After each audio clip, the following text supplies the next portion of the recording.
All right. All Tick right. tock, tick tock, time to rock.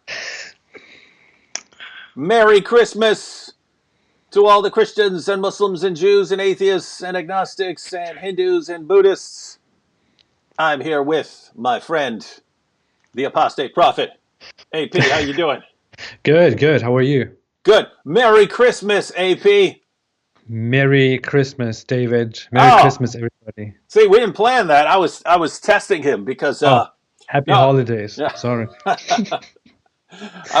there was an episode of 30 Rock when there's a there's Alec Baldwin's character, and he plays this super conservative dude, and he's sending out his Christmas cards with his wife or fiance or whatever, and the Christmas card on the front it says Happy Holidays, and then you open it up and it says is what terrorists say, Merry Christmas, and Wow. so that's cool. No, but was just testing the Merry Christmas waters because I've been having some interesting discussions lately. Of course, there are Christians who think that like Christmas is like the worst thing ever, and it's paganism. I was live with Mike Jones from Inspiring Philosophy the other day. This guy is this guy's done some really insane research into a topic it would never occur to me to research much at all. But I mean, he would have entire books on like the origin of mistletoe and stuff like that. And so it's Really? yeah, Yule logs and stuff. I'm like, how are there entire books on this stuff? Anyway, so he did a bunch of research, and we basically gave people 2 hours to show us that these stories about the pagan origins are true. And I noticed something because I didn't have much of a position, right? I've never studied it, but I was looking at the chat, and they would be, yes, Christmas is pagan. It came from the Assyrians. Yes. And I would look at the next comment. Yes, it's pagan. It came from the Babylonians. I would look at the next one. Yes, it's pagan. It came from the Egyptians. I would look at the next one. Yes, it's pagan. It came from Norse mythology. Yes. It's like, wait a minute. Some of you guys got to be wrong here. And basically we gave people the entire program to actually back up. Like here is an ancient source saying that this was a practice with Christmas trees and so on. Every one of them got shot down. At the end of the day, the only thing that could legitimately be defended was that pagans did have the practice of giving gifts on holidays. So that was it. That was gift giving is pagan. Uh-huh. That was the closest thing anyone could get to arguing that Christmas is pagan. Anyway, point was we got that. We've got we've got Christians who are mad at Christmas, but we also have, believe it or not, Muslims who don't like Christmas for various reasons. How could that be? Yeah, and so I didn't know where you would stand, but I suspected you'd be fine with Merry Christmas, and you didn't disappoint. Yeah, I don't know. It is kind of problematic. I feel offended when I hear the words Merry Christmas. I feel like my blood starts boiling and I don't know what to do. But then I just accept it and I go along with it, and I think there is nothing I can really do to stop this, and I just go along and respond with Merry Christmas. That's what I do. That's what I do in life. That's how it usually works. Yeah. That's right. You are a very easily offended guy. Yeah, yeah, yeah, You even got upset when some Muslims started making up some nonsense about you supporting incest or something. You yeah, you, yeah, yeah, you even got upset at that. I mean, come on. yeah, How yeah, yeah. how how thin is your skin? I'm very thin-skinned. I'm very thin-skinned. It might look like this, but but uh, But it's but I'm actually very. really thin. It's actually very thin. Everything gets through very easily. People say that I had endorsed incest, that I am for incest, that I support incest, that I think incest is an amazing thing to do, Hmm. and I just get offended over that. I really don't know what's going on Yeah, with me lately. yeah. You gotta see a counselor or something. Yeah, yeah. I get death threats, and I'm like, I get offended about that. I have no idea why. Anyway, I see some boom squatters, some boom squad members over there in the chat. Hindu historian, how you doing? What's up, Boom Squad? What's up, boom squad? I'm Let's I'm see. in the Boom Squad too. Oh yeah, you are. Yeah, I We have got that thing, that we green got thing. Hindu historian. We got Cheryl R. We got Don DBB. We got Revolution Renaissance.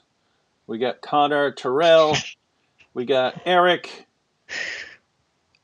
And there's Apostate Prophets up. Daj Mitch. All right. What are you laughing at? What is that? I just saw a comment. It says, "I'm not into incest, but $20 is $20." What is that supposed to mean? I'm trying to. Anyways. It's funny because I was just about to say we got standards and practices. Who's the person on the boom squad? But that fit with exactly what you're saying. I said we got standards. We got standards. All right, everyone. Well, right now we are going to take a look at some video clips of Muslims giving different perspectives on the question of whether it's okay to wish Merry Christmas. Now, I personally do not care much whether, if I were a Muslim, I would probably not be wishing people Merry Christmas.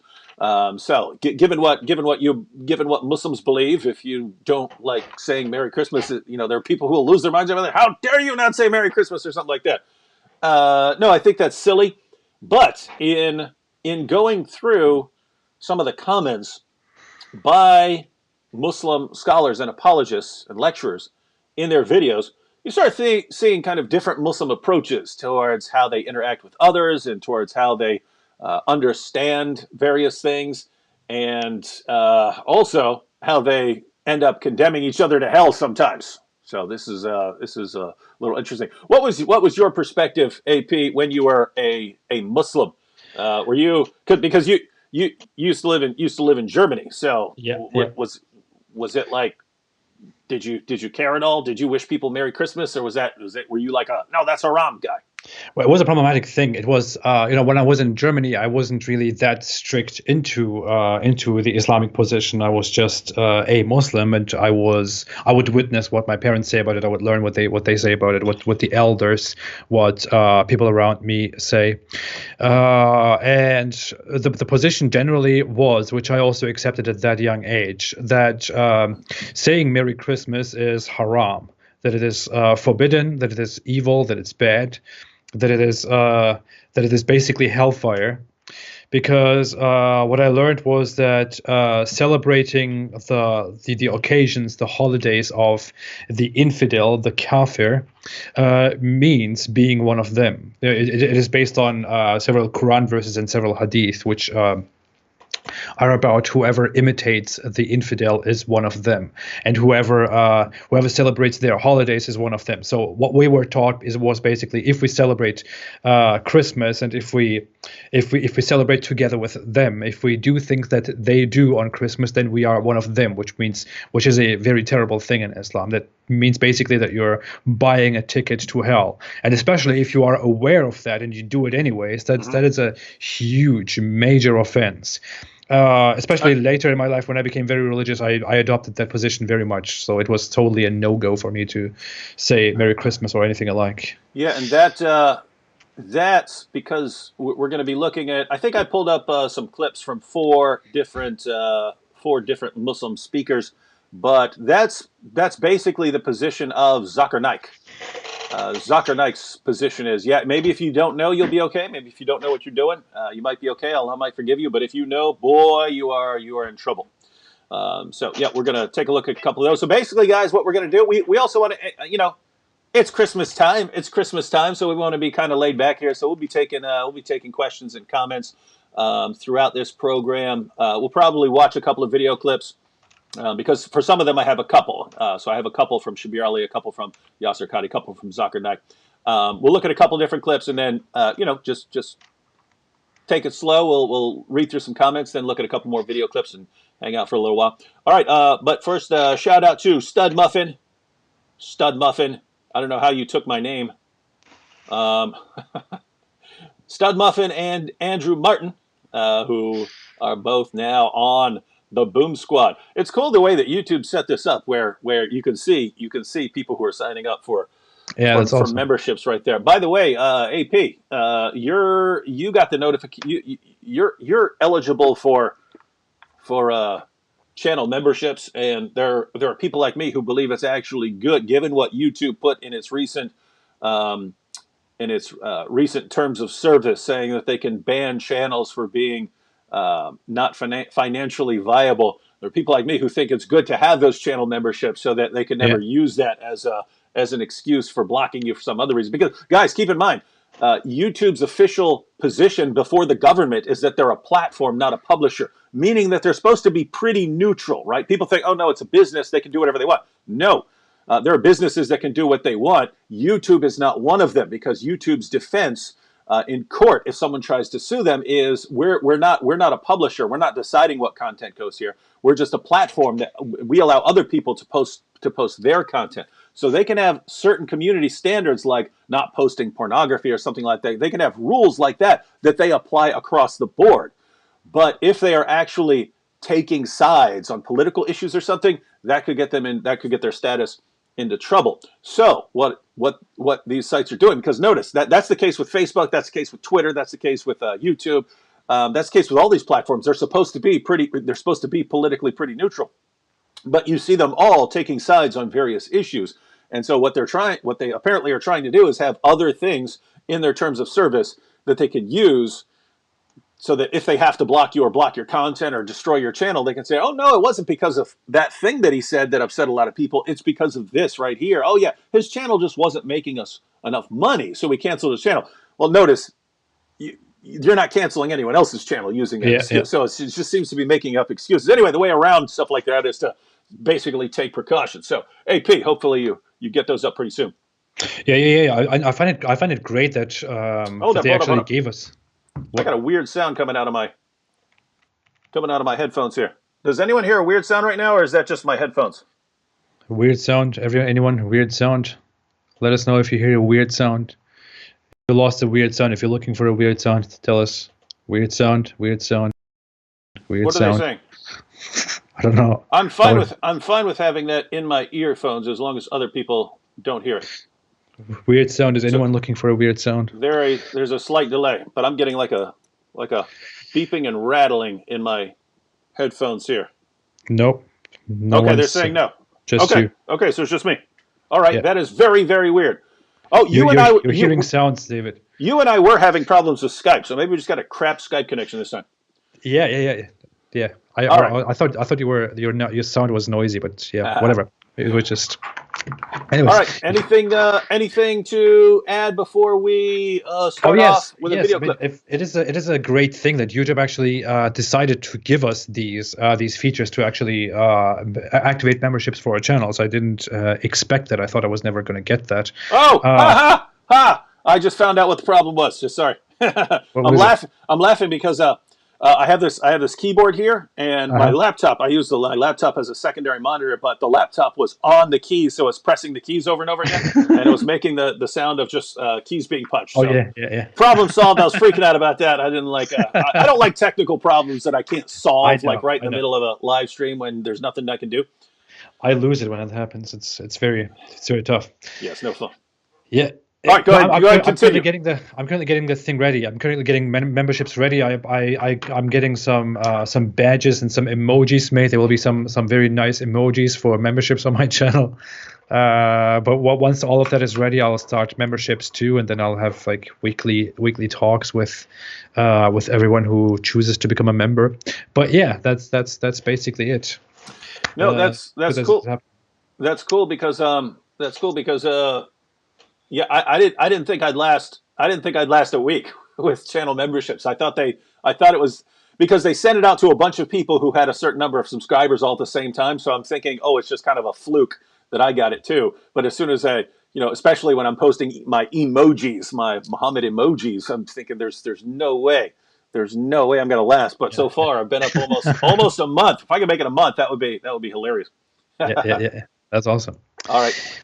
All right, fantastic. Some people ask why I move so much. That is because I have for those who have missed it, or for those who can't make the correlation here, I had anxiety issues throughout the year of 2019. We're in 2019, right? Yeah, I've had anxiety issues, and those anxiety issues kind of gave me these symptoms where I have to move around, or it just makes me feel like I'm freaking out or whatever. So especially especially if we start a live chat, I usually have anxiety in the first 10, 15 minutes, and I often do these things where I scratch my back for no reason at all. It's these are all anxiety things. So, well, yeah, I mean, see, anxiety serves a purpose, right? It yeah, energizes you, right? Your body's telling you something's wrong, and it's getting you ready to do something. The problem with yeah, anxiety is it's basically it's a kind of a normal biological process, but it's out of whack, right? Like yeah, yeah, it's good for your body to get that jolt of energy and nervousness if you're in a dangerous situation. You know, it's called the fight or flight mechanism, right? yeah, You yeah, yeah, get a burst of energy, so you can either run or you can fight if you need to. yeah. The problem with anxiety is it's out of whack. Like I actually have a problem with my ears, and that they will turn bright red at just completely random times. And I looked it up, and it's basically it's a signal misfiring telling my nerves that it's extremely cold out when it's Yeah. not. And so they'll just turn bright. It's only been a couple times when I've been like speaking or something, and people are making fun of my ears because they turn bright red. But yep, it does happen. It's annoying, and I have to explain. Oh, it's actually a biological condition.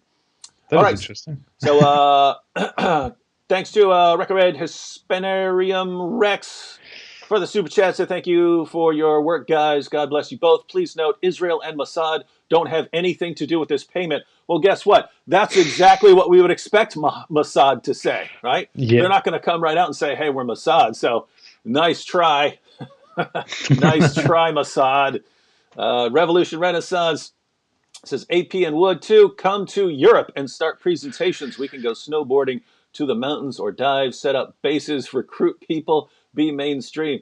AP, I briefly mentioned to you that we're having a conference of Christian YouTubers here pretty soon, but we might want to eventually have like a conference of like counter jihad or people respond to Islam YouTubers, Christians and atheists and anyone else who ex-Muslims.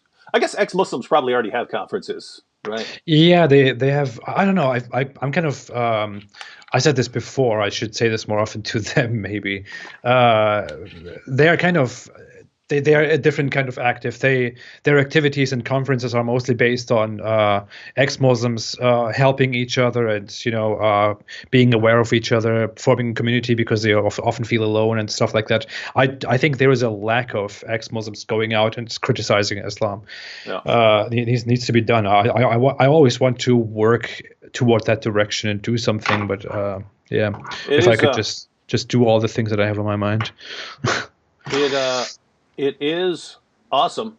It is awesome what's happening. I've told you before. I mean, when Nabil became a Christian, it was rare to hear from ex-Muslims who are actually out there criticizing Islam. I mean, there were a couple of them, right? And now they're kind of everywhere. So it's pretty awesome. All right, let's get a shout out to Kathy Martin, who joined the Boom Squad. Boom Squatters everywhere. And Boom Squad gets perks. I've been giving them the Boom Boom Room episode, the one I released. They got it early. All right. Quick question, just from Muslim here. Who I think I should read a comment from Muslim that he posted earlier because it's got to be in record books of like how angry and offensive he was trying to be. But he said, just quick comment, just because it's so easy to respond to. Answer me if you can defend your religion. How does abortion become wrong when your God human sacrifices its child? Guess what? Oh my God. Muslim. Jesus was not a child when he died on the cross. He was in his 30s. All right, so he's not a child. If you don't know that level of basicness, then you should go. You and I, we respond to Islam a bunch, but we also study it a bunch. Yeah. Other people, they don't study anything, and they just keep blasting away at it, and then they end up sounding completely silly. All right, let's go. I think it also has to do with a cultural thing where in Middle Eastern cultures, the word for your son or daughter is often interchangeably used with the word child, much more so than in Western culture, which is why in those cultures people often view son or daughter as just child, which is why he equates killing a child to killing your son Yeah. Mm.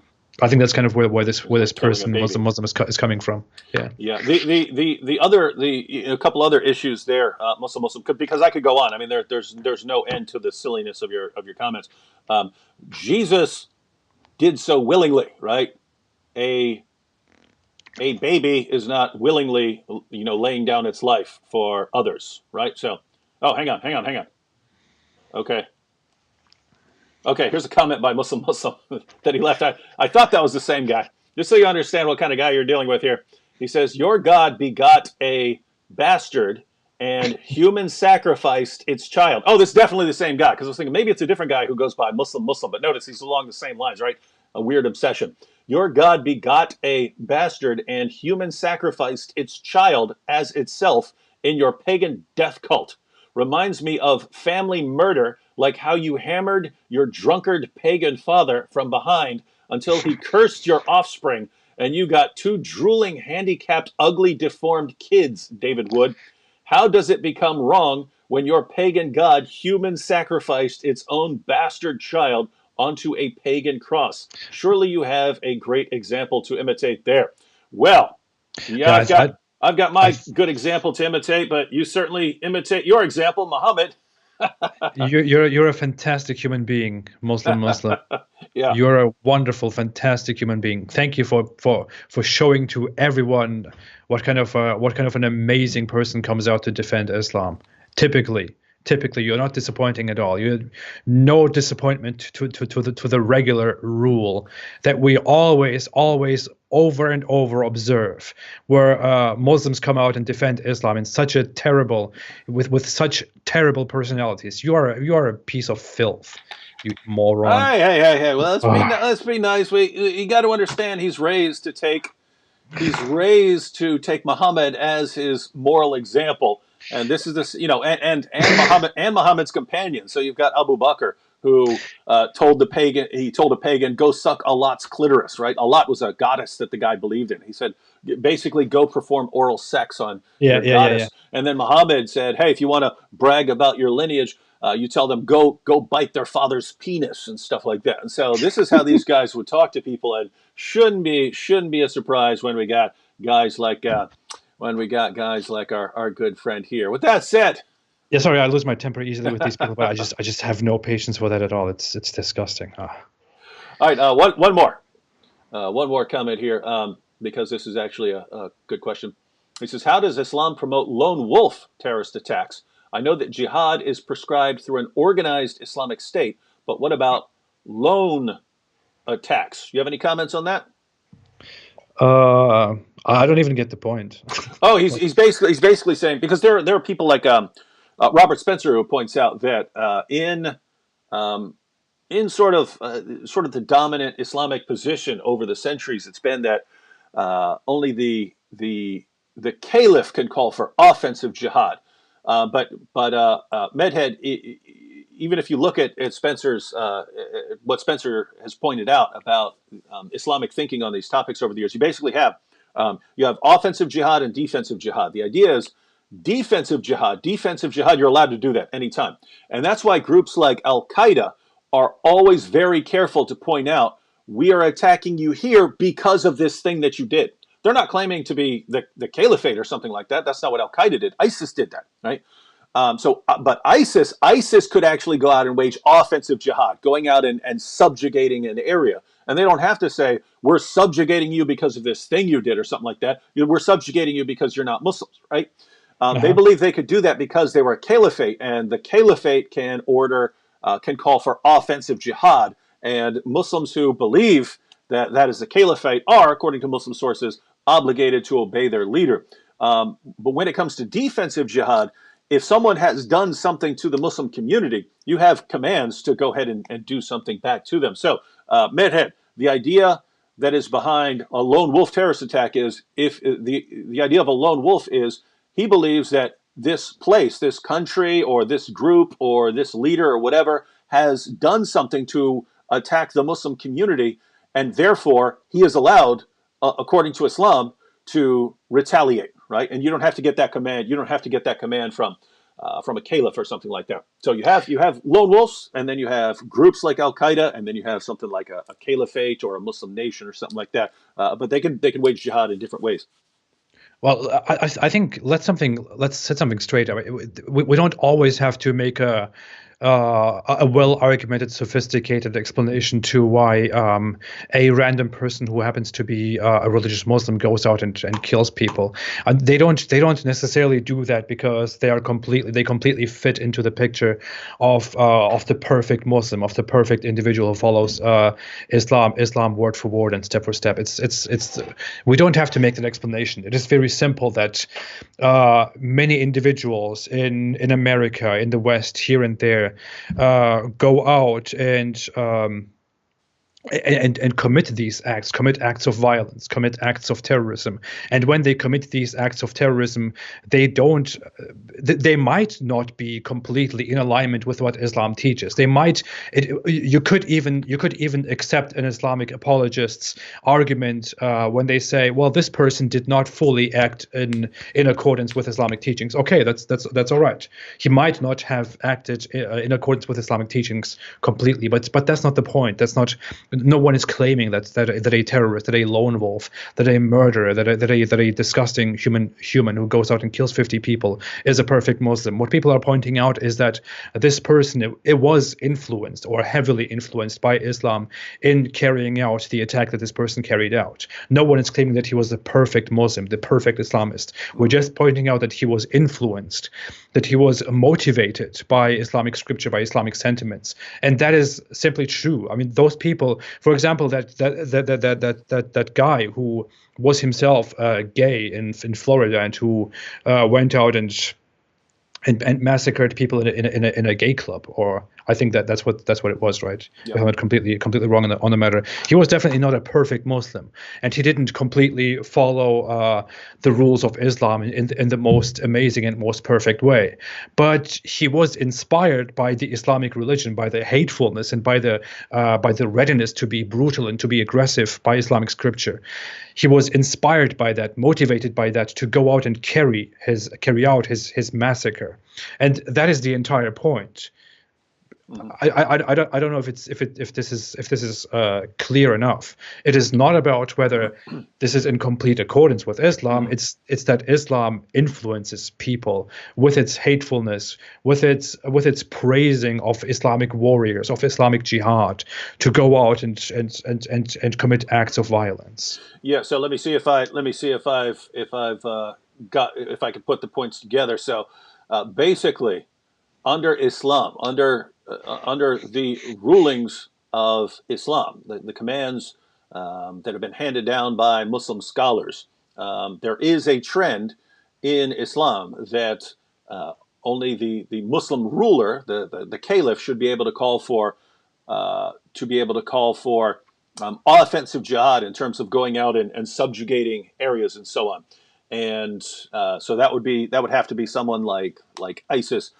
Defensive jihad, Right. Pretty much anyone can do it if someone has done something, and if someone has done something to the Muslim community and you're in a position to do something about it, you're allowed to do it.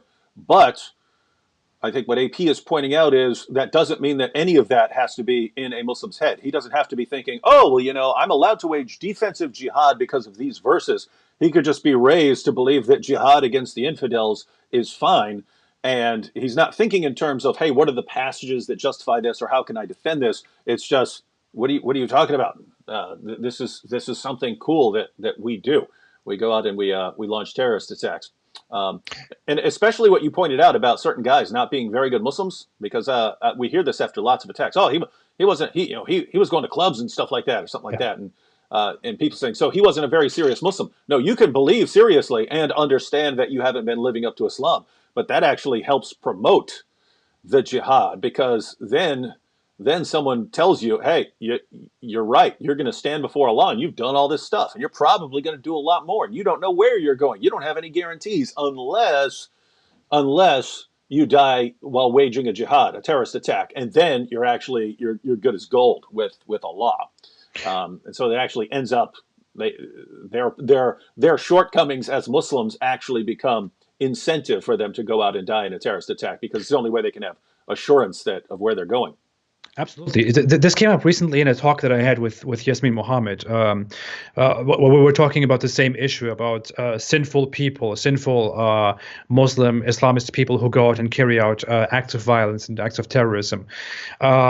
These people might not be perfect Muslims, but especially if these people are sinful people, and if these people also learned, just like almost every Muslim out there, like every other Muslim out there, learned throughout their lives that Muhammad and his followers and the Islamic warriors lived and died for Allah, and that they fought for Allah, that they had courage without any limit, and that this is what made them great, that fighting for Allah is what they lived for, then a sinful person living in America who looks at his life and who thinks I am such an awful person, I am not living up to the standards of a Muslim, of what Allah demands of me, I have committed these sins and that sin and whatever.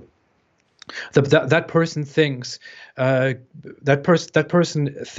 if I go out there and if I commit an act of violence against these dirty infidels out there who spread the evil that I have been committing by committing sins, then this might be my absolution. This might be what Allah forgives me for, because Allah sees the goodness in my act of ending societal perversion and corruption, in ending the lives of dirty infidels. This is what the terrorist thinks, and he goes out there and he wants to be like the heroes, the Islamic warriors that he has learned about throughout his entire life.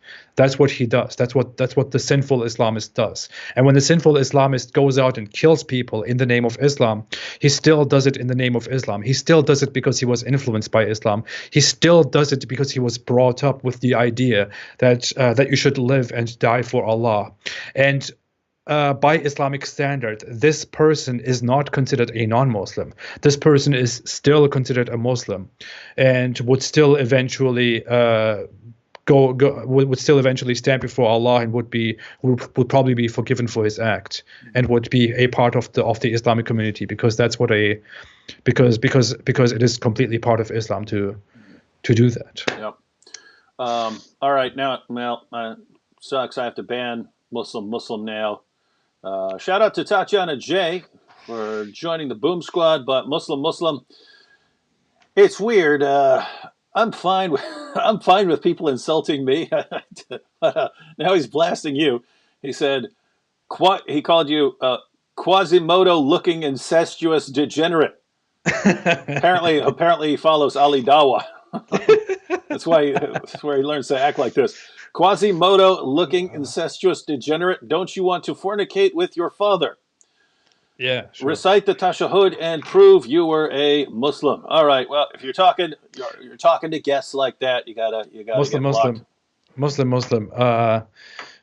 The sad thing is that you might be a terrible person because you were taught you were taught Islamic morals. You might be an awful person, but the thing is that deep inside you are probably a much better person than what your religion has taught you, and I hope you understand that one day. Yeah, and that's really true. That we have. I mean, I've met some awesome Muslims in my life, and the one thing about them is they all live massively better lives than their religion calls them to live, and they all live massively better lives than their prophet and his companions lived.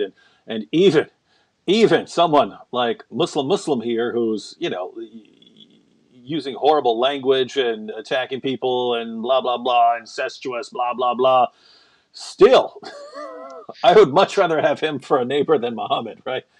Yeah. So all right, go ahead. What is that even about? He wants me to recite the Shahada, the Islamic creed, which makes you a Muslim, in order to prove that I was a Muslim. No. Oh boy. All right. Well, let's go ahead and get into some of these video clips. So if you want to get your you're going to be listening with all the rest of us on a delay here. But who should we start off with? Well, after seeing these clips after seeing the comments by Muslim, I'm thinking we'll go with Shabir Ali, just because Shabir Ali is a nice guy. You don't want to think that all Muslims are like this guy Muslim, or that all Muslims are like Muhammad. There are some very, very nice Muslims out there, and here's some. We'll go ahead and watch them. Play one, comment on it briefly. Play another one, comment on it briefly. Play another one. These are short clips by Shabir Ali answering the question: is it okay to wish Christians Merry Christmas? So here's the first one. Dr. Shabir, our question today is about wishing well to people of other faiths when they have religious holidays, whether it be Christmas or a Jewish or Hindu holiday, whatever it might be. Is it okay for a Muslim to wish people well on those occasions? Yeah, the simple answer to that is yes. Controversy arises over this question partly because one of our great scholars from the medieval period, Ibn Taymiyyah, gave a ruling against this. But we have to understand that he lived in a time just after the Crusades. And in that era, Muslims and Christians were not in good relations with each other. People wouldn't be expected to greet each other. If the Muslims were to greet the Christians on their holiday, one might wonder, does this Muslim feel like selling out on his religion and his community? So we have to understand that context. All right, so that's Shabir. AP will be still listening to it for a few seconds due to the delay. But notice what Shabir said there. He's going to say more.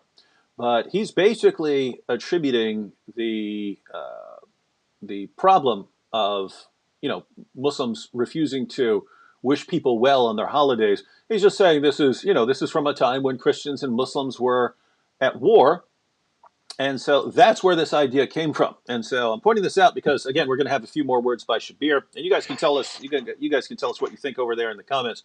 But basically, Shabir is attributing, this problem or hostility towards wishing people Merry Christmas. Again, I pointed out, if you're just tuning in, I don't really care whether I wouldn't expect a Muslim to wish me Merry Christmas. I wouldn't ask them. I wouldn't think that a Muslim should wish me Merry Christmas. We're looking at these clips because we're going to see some very different approaches in Islamic thought when it comes to these things, and what happens because of these differences that these Muslim scholars have. AP, what'd you think about Shabir there?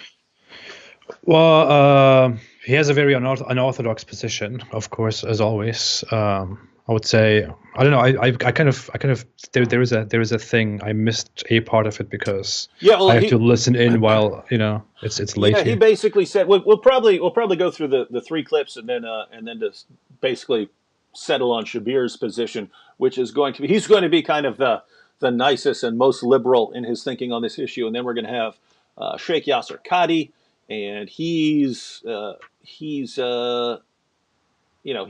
would kind of be next, and then we'll start getting into like Zakir Naik and stuff like that, and they're going to have a very, very different view. But Shabir was just saying that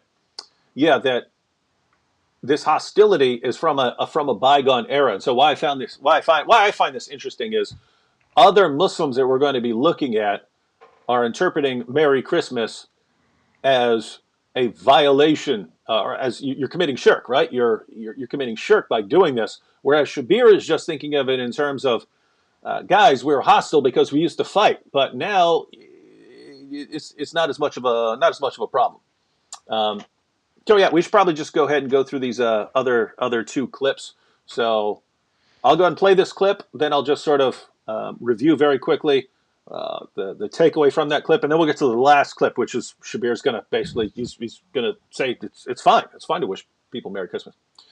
All right, so next clip from the nicest Muslim speaker on this video list, Shabir Ali, guy I've debated 9 times. Here we go. Plus, a lot of things have been interpreted in the classical period in a fashion which does not take into consideration the realities of our life today.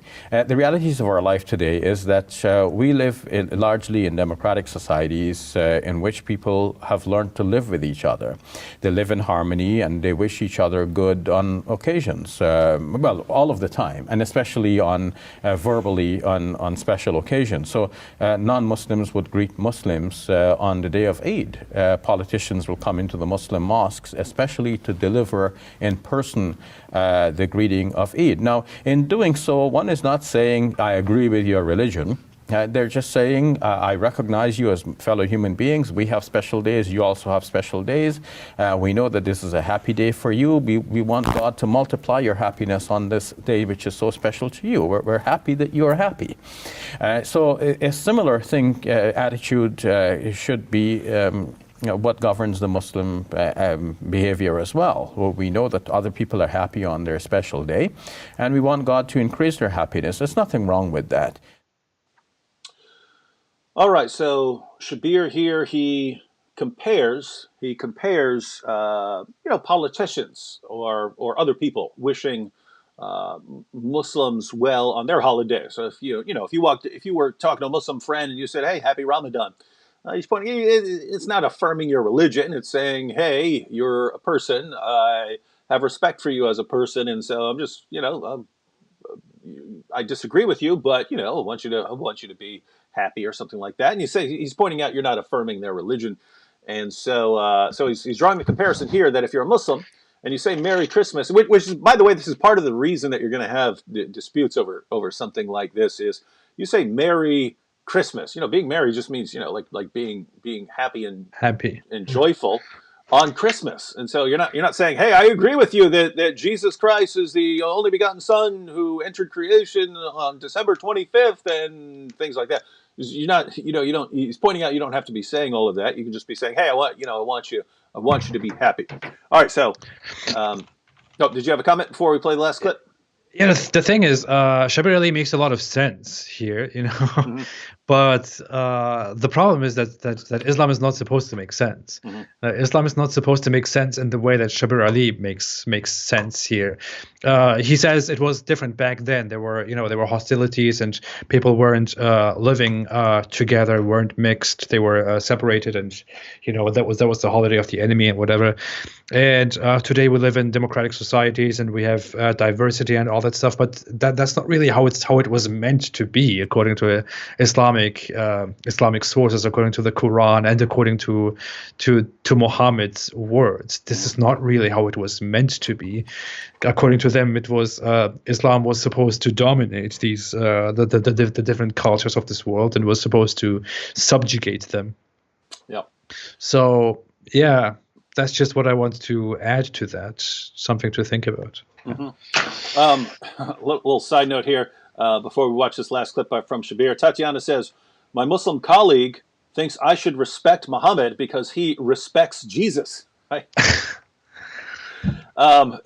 Yeah, I have a video where I sort of address this, Tatiana. It's called "I Believe in Muhammad." So go ahead and search on my channel for "I Believe in Muhammad." Or if you just type into the search engine, David Wood, "I Believe in Muhammad" or something like that, the video should pop up. But basically, I say I believe in Muhammad, but you know what?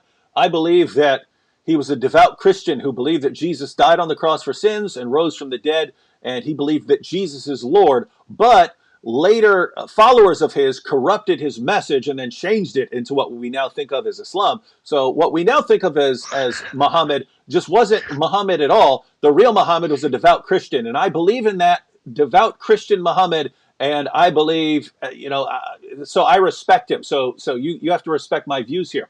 A Muslim's not going to think of that as respecting Muhammad, to say that the entire history of Muhammad has been corrupted and that Muhammad was a devout Christian. So hopefully you can use that, and once he understands that, then you can say, so from my perspective, you're not really respecting Jesus. In fact, you could point out that, according to Islam, if you actually dig below the surface, Jesus turns out to be the most epic failure in history, right? He's born of a virgin. He has the most miraculous life in history.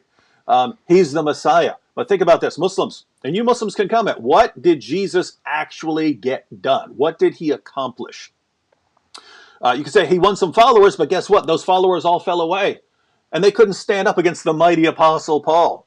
And so the message was corrupted. And it wasn't just Paul corrupting it, it was Allah himself corrupting it, because he tricked and deceived people into believing that Jesus died on the cross, which led to belief that Jesus died on the cross for sins. And so basically, after Jesus was gone, you had two kinds of people. You had people who were bowing down and worshiping him as their savior. They're going to hell according to Islam. And you had people who were rejecting him. They didn't believe in him. And so they're going to hell according to Islam. So basically the result of all Jesus' work was that everyone's going to hell. The only thing Muslims can tell me that Jesus actually accomplished, according to Islam, was that he proclaimed that Muhammad was coming. And he didn't do a very good job of that because they can't even find the records, and that even those records have been corrupted, right? So if you're when Muslims, it's just amusing for Muslims to say we respect Jesus when everything they say about Jesus is actually an insult. Yeah, I made a video about that too, which I called "Muslims Love Jesus So Much." Yeah, with a heart. They sure do. All right, let's check out this last Shabir clip where he's going to give his official ruling, which, sadly, as we're going to see, is going to, according to people like Zakir Naik, this is the sort of thing that will get Shabir Ali sent to hell. So this is why we're bringing this up. Again, I don't care if someone wishes Merry Christmas or not. I don't care if a Christian wishes me Merry Christmas. I don't care if an atheist does, a Muslim does. Totally irrelevant to me. You can say whatever you want. I don't care if you say Happy Holidays or if you just, say, David, I can't stand you. I don't care. But some interesting things do emerge when we look at different Muslim ways of responding to a simple question like, should we wish Christians Merry Christmas? Right, so here, final Shabir Ali clip. Some people think that by saying Merry Christmas to our Christian friends, that means we're approving of the fact that they worship Jesus. But the greeting itself has nothing to do with that. Christmas is largely celebrated as a religious holiday by those who believe that Jesus was born around this time. Or even if they know that he wasn't born at this time, they're nevertheless commemorating his birthday at this time. So that's not the same as worshiping the person. So there's nothing wrong in saying Merry Christmas to our Christian friends, or Happy Holidays if that's what one is more comfortable with. So the takeaway there was Shabir Ali said it's perfectly fine to wish someone Merry Christmas, because in saying Merry Christmas, if you're celebrating the birth of Jesus, well, there's nothing wrong with celebrating the birth of Jesus. So it doesn't mean you have to believe in the incarnation or the deity of Christ or the Trinity or any of these things just to say, be happy on this holiday where you celebrate the birth of Jesus. Keep in mind, Muslims believe in a virgin birth too. So what's the problem here? Well, we're going to see a problem because he just put his foot down and said, it's okay. And other Muslims are going to say that is not the case.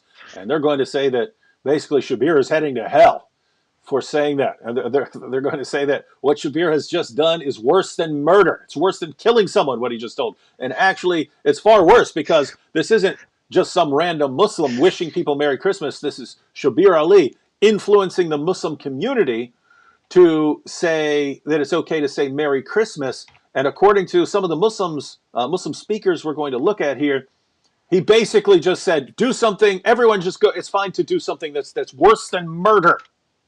And so this is very, very bad stuff, ladies and gentlemen. So Zakir Naik is basically going to condemn Muhammad to hell, and others will say that what Shabir did is worse than mass murder there. So it is, by the way, something that I learned too when I was in my Muslim times, and I also see that often explained by Islamic scholars, especially by the very traditionalist ones, that celebrating Christians, for example, for their holidays means approving of what they are celebrating.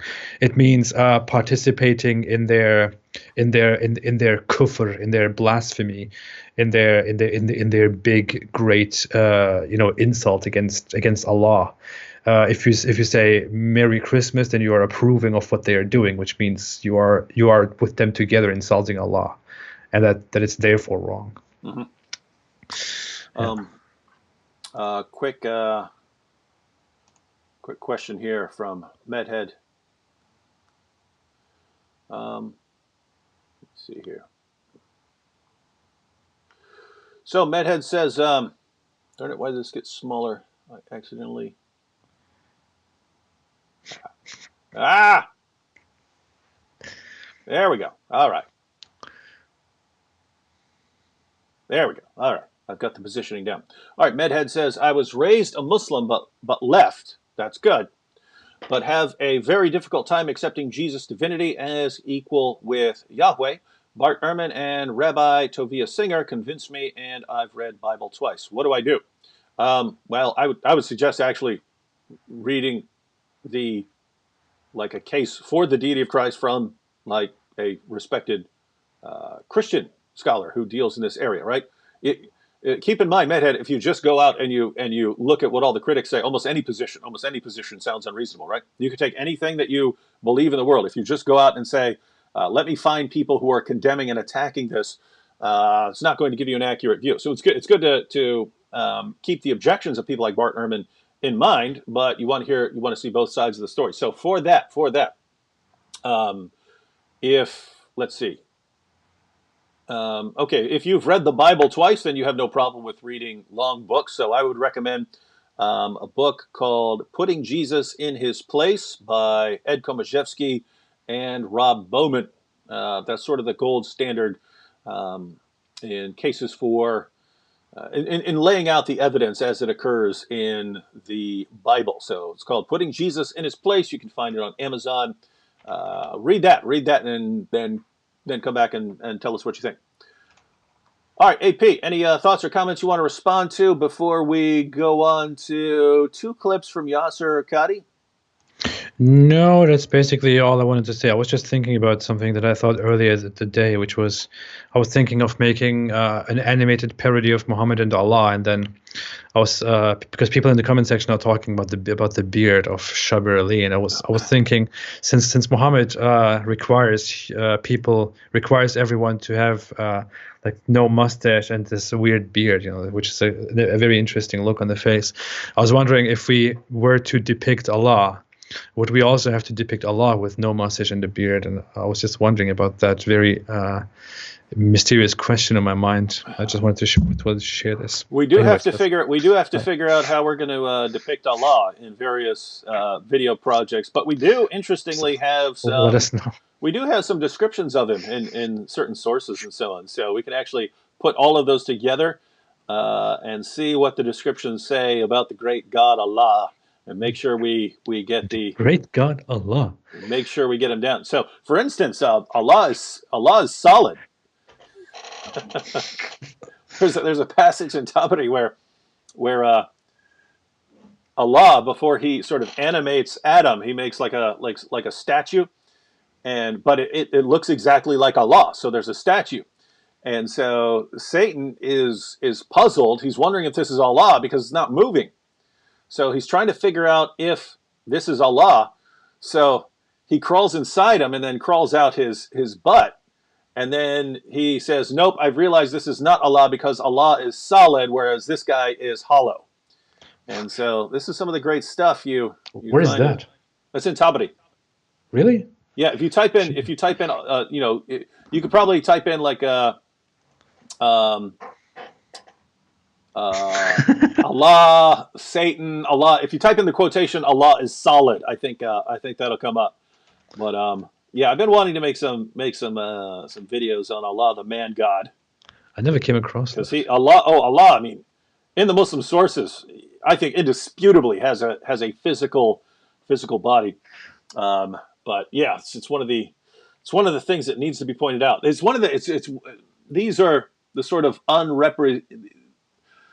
the significance of certain topics to polemics in Islam and Islamic belief. There are certain topics which really, really need to be blasted. One, about how frequently and all the various ways that they deify Muhammad, because that strikes at the very heart of their claim to, be these pure worshipers of Allah. But also that, their claims about Jesus and having a body and things like that. Gosh, Allah has a body. Any knowledgeable Salafi is going to demand it because of the passages where you just can't get around it. All right, do we want to take a look at what Yasser Qadi has to say, because he's going to be the other sort of nice guy here? Definitely. Meanwhile, dear viewers, please let us know if Allah should have a beard with no mustache or not. Thank you. You know what we should do? One night, if we're getting ready to make something, if we're going to make we're going to be doing some sort of video like that, we'll actually go live, and we'll just let people vote. Right? We'll just let people vote, beard or no beard. We'll just go down the list. Veil or no veil That's a good idea. on Allah. And we could actually read the passages and show what the Muslim sources say, and then let people vote on how we're going to do it. That would actually be cool for something, right? Like we could I don't know how this would work out exactly, but we'll let people vote on the content of certain videos or projects or something. Then we go out and do it, and then it was what do they call it? There's some term that they use when it's the fans or your subscribers or something like that who are deciding how it's done. There's some term. Who knows what term that is? There is some term where the people are deciding on what happens in the video. All right, I forget. I have no idea. All right, let's go ahead and let's check out what Yasser Qadhi has to say. Our good friend Yasser, he's going to be pretty similar to what Shabir is saying, and because of that, he's also going to be in trouble with certain other Muslims who are going to condemn him to hell. All right, here we go. I say Merry Christmas to my co-workers. Obviously, from an Islamic perspective, the reason why this question is coming up is because Christmas is something that might perhaps indicate a religious belief that is against our teachings. So in reality, all of these phrases, they need to be looked at. If a phrase conveys a theology that is kufr or shirk, and if it endorses a theology that is essentially haram, then we cannot say that phrase. However, if the phrase is generic and we are simply saying, may you have a good day today, and may you have a good fortune, for example, may your life be good, may God bless you in this life, these types of generic phrases are permitted. And somebody asked Imam Ahmad, can I make dua for my Christian relatives or friends? What should I say? Imam Ahmad said, ask them for a good, make dua that Allah bless them with a good life. No problem. You may make dua for their worldly things. So AP, you can go ahead and ignore me right now and just focus on listening to the clips, because I'm going to go ahead and post the next one. Just notice he's setting it up. He's going to be more clear here in a second, everyone.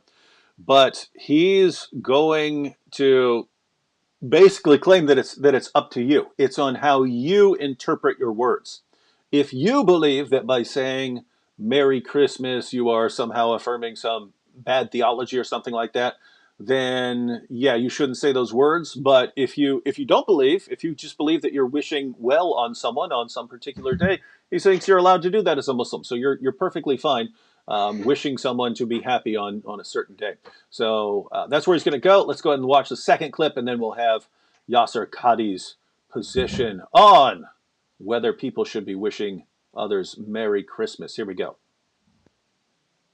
So the question therefore is, do these phrases convey theological problems? If you think that they do, then they must be avoided. If you think that they don't, and it's just a generic phrase that says, may you be happy today, then these phrases would be permissible. It goes back to what these phrases convey, and frankly, different cultures and different times and places might actually convey different things via these phrases. So the question goes back to you. If these phrases convey theological impermissibilities, it is not allowed to use. If these phrases are generic and it's simply a well-wishing for that particular day, then they would be permitted.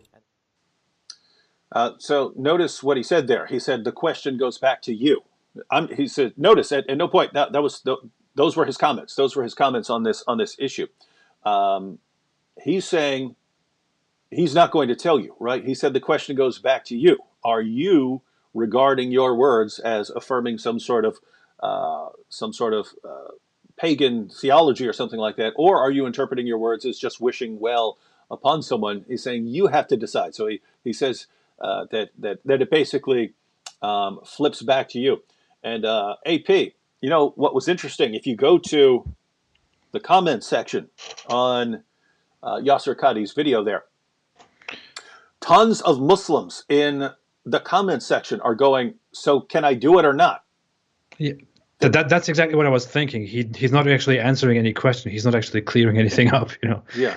Well, You can't say to Muslims the question goes back to you. The Muslims will be like, well, I'm asking you. yeah. See that's notice that's a problem, and I talk about it fairly regularly. That in the Islamic way of thinking, you don't know what to do unless you're Yeah, told, right? yeah, You yeah. don't know how to go to the bathroom unless you're told, right? The answer is you have to step into the bathroom with your left foot first, and you have to squat while peeing. Notice, not sitting on a toilet. You have to squat while peeing. You have to wipe yourself with an odd number of stones. The importance of that in Islamic thought is you don't know how to do anything unless God tells you. You're in a state of ignorance until Allah tells you this is what you do, right? So if someone were to tell me, if I were to say, "Hey, should I say this?" As a Christian, if I said Happy Ramadan to someone, I said, am I really supposed to be saying Happy Ramadan? I don't know. I'd like to ask someone who is, who studies these issues more than I do. And if he said to me, David, that's going to come down to you. You have to decide what you mean by those words. If you believe that you are somehow affirming Islamic theology, or that Ramadan was revealed, instituted by Allah or something like that, if you believe you're doing that, then you shouldn't do that. But if you're just saying, hey, my Muslim friend, I want the best for you, even though I don't agree with you, I'm fine with this, then you're okay. If someone said that to me, that would, I could look at that and go, okay, I understand your point. Why? Because sort of morality in Christianity, it's more principle based than rule based, right? You have principles. You have principles that are given, like do unto others as you would have them do unto you. Notice you can figure out almost any situation what you should do. Should I knock this old lady over and take her purse? Well, no, I wouldn't want someone doing that to me if I were an old lady. I wouldn't want someone knocking me over and taking my purse. Should I do this? Should I do that? Should I hit that person? All you have to think is, would I want someone doing that to me? So it gives you the principle, but then you can think for yourself on how to implement and apply that principle in the world. So Christianity sort of encourages thinking about these issues. In Islam, you just have no clue. You have no clue what to do unless Allah is telling you this is what you do in this situation. So the result of having that over 14 centuries is someone like Yasser Qadi comes along and says, I'm not going to tell you what to do. I'm going to let you decide. And everyone's, what? Yeah. How can we do something like that? Yeah. It was a problem when I was a Muslim. When I think back now, and even previously, whenever I thought back, I noticed that when I was a Muslim, I would actually go through what Allah wants from me and what Muhammad asks of me, and what the Quran tells me. And I would think about what the right thing. What is the right thing to do according to what I'm taught. I thought I would have to use my mind and try to figure it out and try to be the best I could possibly be. But I realized very late that most Muslims don't think that way. Most Muslims they're just given instructions for every detail ever, and they just need to follow the instructions completely. If they don't know, it says enter the toilet, open the toilet door with your right hand, and enter it with your right foot. Sit down and do this and do that, and then suddenly there is the toilet paper invented, and they can't find the instruction on what to do with the toilet paper, so they just go, well, I guess I don't use the toilet paper, right? This is what I do because I don't have an instruction for that. Well, this is legitimately a position that exists, by the way. That's why you have these. That's why you have these fatwas. That's the main use of fatwas, right? Yes, like we hear, like in the West, just because of the media, we think of a fatwa as like a ruling to kill Salman Rushdie or something over his book, the Satanic Verses. But fatwas come out all the time, and the main purpose is saying, here's some situation that you don't have a clear ruling from Allah on. So what we're going to do is we're going to take something about Muhammad or something that Allah commanded, and we're going to try to apply it to this situation, and then you're going to have your new ruling. So you have your new rule that you can now follow. Oh, this is how I wipe with toilet paper, even though Muhammad said to wipe with an odd number of stones. And so, this it is interesting insane. system. Yeah. this is not something we're making up. It actually exists. I mean, some people in the West, who grew up based on Western culture, which is especially in the last 200 years. Arguably, some other people would suggest that it has been so for a much longer time. Very much built on the thought of thinking and of on reason, on philosophy, and so on. It is completely normal here in the West to think and to do what is reasonable, to do what seems to be the right thing to do.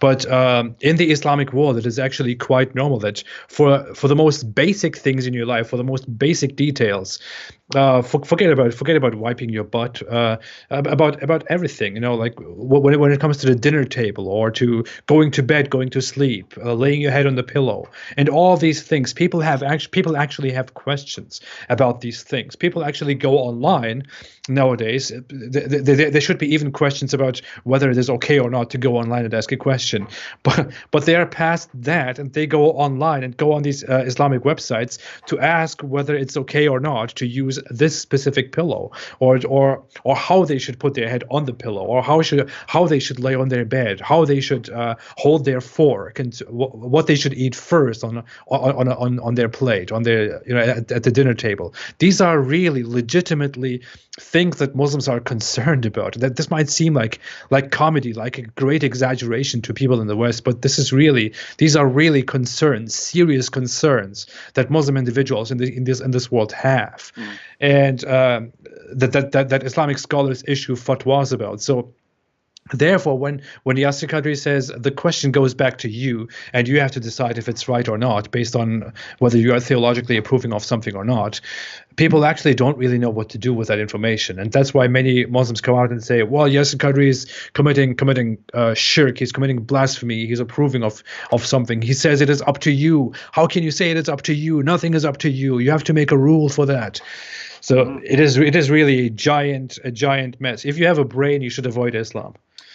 This is interesting stuff that you have. And AP, I know you don't believe in a spiritual realm, but if I were to think of basically a Christian perspective on whether, because you got a couple of possibilities, right? Muhammad can be coming up with stuff out of his own mind, or he could actually, from a Christian perspective, he could actually be influenced demonically. And I think most Christians would think that it's kind of a mixture. Some of the stuff he's getting from his own mind, but other stuff is actually demonic. And the reason is, I mean, it could be things like, if you look at what Islam does with the gospel, that Islam says, we'll agree with you on everything else. We'll agree with you on the Messiah part. We'll agree with you on the virgin birth part. We'll agree with you on the miracles. We'll agree with you on all these things, just not his death, resurrection, and deity, which is, that's the gospel, right? Those are the three things you're required to believe. Islam says, I'll agree with you on everything else except those. So it does stuff like that. But one of the things I think it does is, it basically says, hey, you want to be good with God and you want to be a really religious, spiritual person, do all these tons of little things, which, as far as I can tell, have nothing to do with anything, right? Whether you should eat with 3 fingers, right? I don't even know how many Muslim videos I've seen demanding that you eat with these 3 fingers, right? And you better not have a pinky in there. You better not have a pinky in there. You better not do it. All these videos going through these details, like, seriously, why would it matter odd number of stones or even number of stones? Why would it matter? Why would the number of dates matter? Why would all of these little obsessive weird things matter? And it seems to just be a system designed to keep you so busy that you don't have any time to think about whether this has anything to do with actually honoring God. And so just notice it's hey, if you dress in a certain way, you have your beard in a certain way. Or if you're a woman, you have your covering a certain way. And if you don't eat that thing, but you do eat this thing, you could be filled with the most vile hatred for other people that we've seen anywhere in the world. You could believe that torturing and slaughtering people and blowing people up is good. You could think that it's perfectly acceptable to have sex with prepubescent girls and to rape captives and to hire prostitutes. You could think that is all fine. But you know you're in good with God if you still have your beard correct and you have your head covering right and you're not eating that thing over there and you're not drinking that stuff over there. If you got those down, you could be basically a completely wicked and corrupt person in every way. But as long as you're doing these couple things, oh, you're in so good with God. You're so good with God. How do we know? Because you're exactly like your prophet. If you're filled with all this anger and rage and perversion and wickedness, but you're obsessed with doing all these little things that keep you busy, you're good with God. If I were to think what I would do, if I were a powerful demonic force, hell bent on inventing a religion that will keep people so busy that they can't see how silly it is, I could not come up with anything better than Muhammad's religion. You might be lusting after children. You might have sexually violated women in a war. You might have done all kinds of terrible, horrible things. But you better be careful when you go to the toilet, how you sit down and how you squeeze it out. So you gotta you squeeze it out. What's wrong with you? Yeah, you gotta be careful.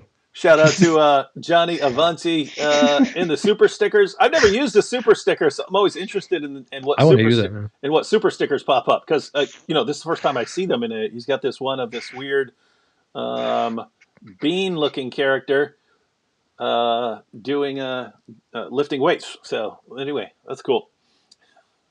How many are there? Are there like hundreds of super stickers, or is there like 5 or 8 that you choose from? Anyone who's actually been in there and seen what the options are?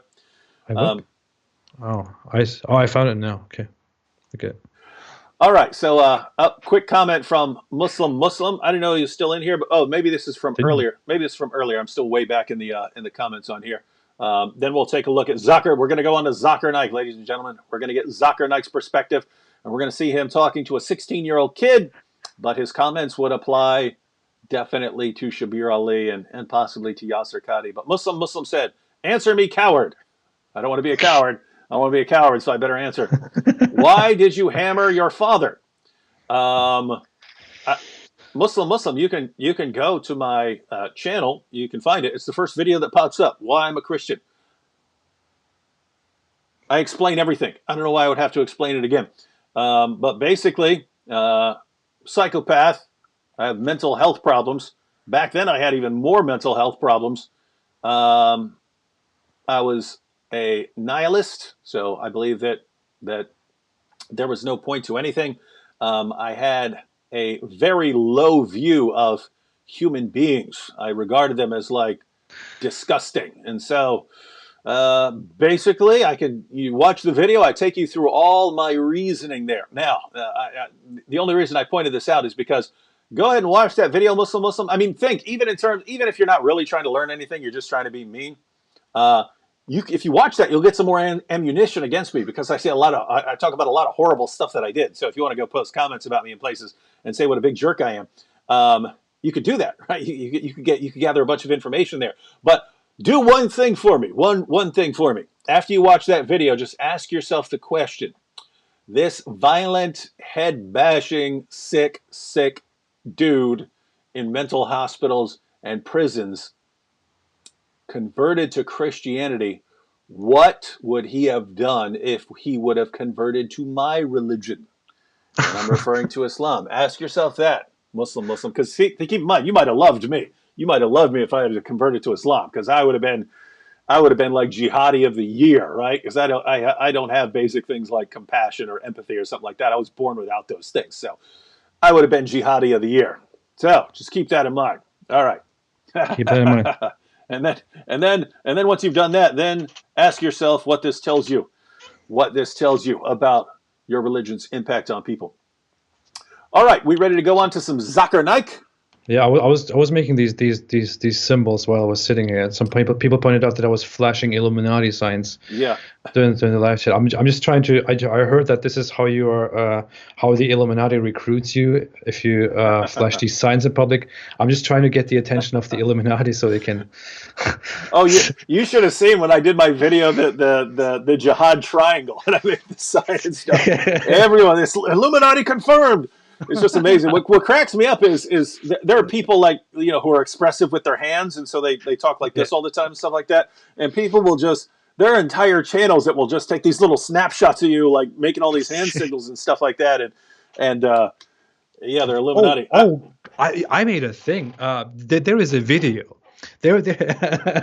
Sometimes I go out there on YouTube and search for what people say about me. You know, just when I'm bored, I sit down with my wife and search for apostate prophet, and then I look at what all the Muslims say, and I just keep laughing because they think they're destroying me, and I just have so much fun watching those videos. And there's this one video which says apostate prophet just made our job much easier or something like that, and they took a short brief clip. I think that was on your channel. I was with you in a talk or so, and I believe I said something like that I made an ancestry DNA test, and it turned out that I have a 12% Sephardic Jewish ancestry or something like that. Oh, they got you now. Yeah, they took that. They took that, put some creepy Islamic background music there, and they just took that part, didn't even add any of their own speech, then showed a picture of me where my nose is kind of weird, kind of crooked, you know. And they said, and they basically implied that this is that I'm a secret Jew. You're busted.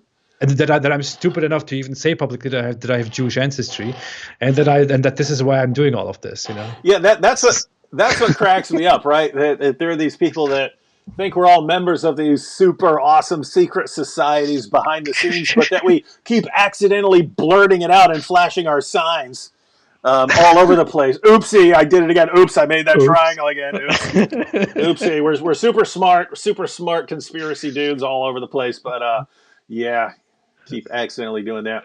Oops. Yeah. All right, we want to look at some Zucker Night clips, but a quick comment from Samir here. Samir said, Muslims are, and I've been getting several comments on this. I have not looked into it yet, so that's going to be my response. But I am seeing comments, so there must be something going on here. But Samir says Muslims are protesting against India's citizenship bill to give citizenship to persecuted minorities in Islamic nations. In Islamic nation in India, like Hindus, Sikhs, and Christians. What is your take on this, Samir? I haven't looked at. Have you looked into that? Have you read up on that? I read a little bit. I think the Indian government made this Citizenship Act where people who come from these neighboring Islamic countries and who are not Muslims, who belong to 6 or 5 faiths, I believe, like Hinduism, Buddhism, Jainism, Christianity, and Sikhism. These people can come into India and apply for a quicker citizenship, Indian citizenship. And I believe this has outraged the Muslims because they think that there is a discrimination going on where the Indian government favors people who are non-Muslims. But as it seems, the Indian government just wants to invite people who feel persecuted in these neighboring Islamic countries. Mm-hmm. But I think there is one more detail in it where I'm not exactly sure about the detail, but I think it entails something further where in a different process where people have come from different countries, non-Muslims can get a quicker citizenship than Muslims, and that has kind of given and Muslim speakers, Muslim activists have kind of spread the idea that this is India trying to set up the persecution, the genocide of Muslim communities or something like that. And I don't know, there's a big storm of propaganda and fights going on. I'm not exactly sure. Mm-hmm. All right, so yeah, Samir, I might look into that because it might be. I'm getting several requests for my comments on this issue. Yeah, if you want, send me an article or something like that if you know a good one. But yeah, it might be worth looking into. What are you laughing at? What did you see that made you laugh? I just laugh at the chat. I don't know. I enjoy it recently. The whole Illuminati stuff. All right, so we're gonna shout out to Johnny Avanti for joining the coolest group in the world, the Boom Squad. Keep in mind, guys, if you're just tuning in, if you have channels that you ever think are at risk of being banned at some point in the future, the new YouTube terms of service allow as an excuse for YouTube to ban these channels if they're not making money for YouTube. So if you know a channel out there, and that would include like AP's channel, his aren't set up yet. But if you know channels that you are fans of, if you see a join button, jump in for $5 a month or whatever it is. You're actually helping them be protected by YouTube. All right, let's go ahead and watch a couple clips from Zakir Naik And here's where we start finding some condemnations going on. This is Zakir Naik, who's really, really tough when he's talking to a teenager. Like to see him take on Yasser Qadi and Shabir Ali. But we're going to look at what Zakir Naik says, and want to get through these because, gosh, we've already been on here for an hour and 20 minutes. So I'm just going to play one clip, brief commentary, drawing attention to his main point there, and then we'll go to the second clip, and then, of course, to the third clip, and then we'll have Zakir Naik's position. Then I think we only have one more clip after that from someone else. All right, here we go.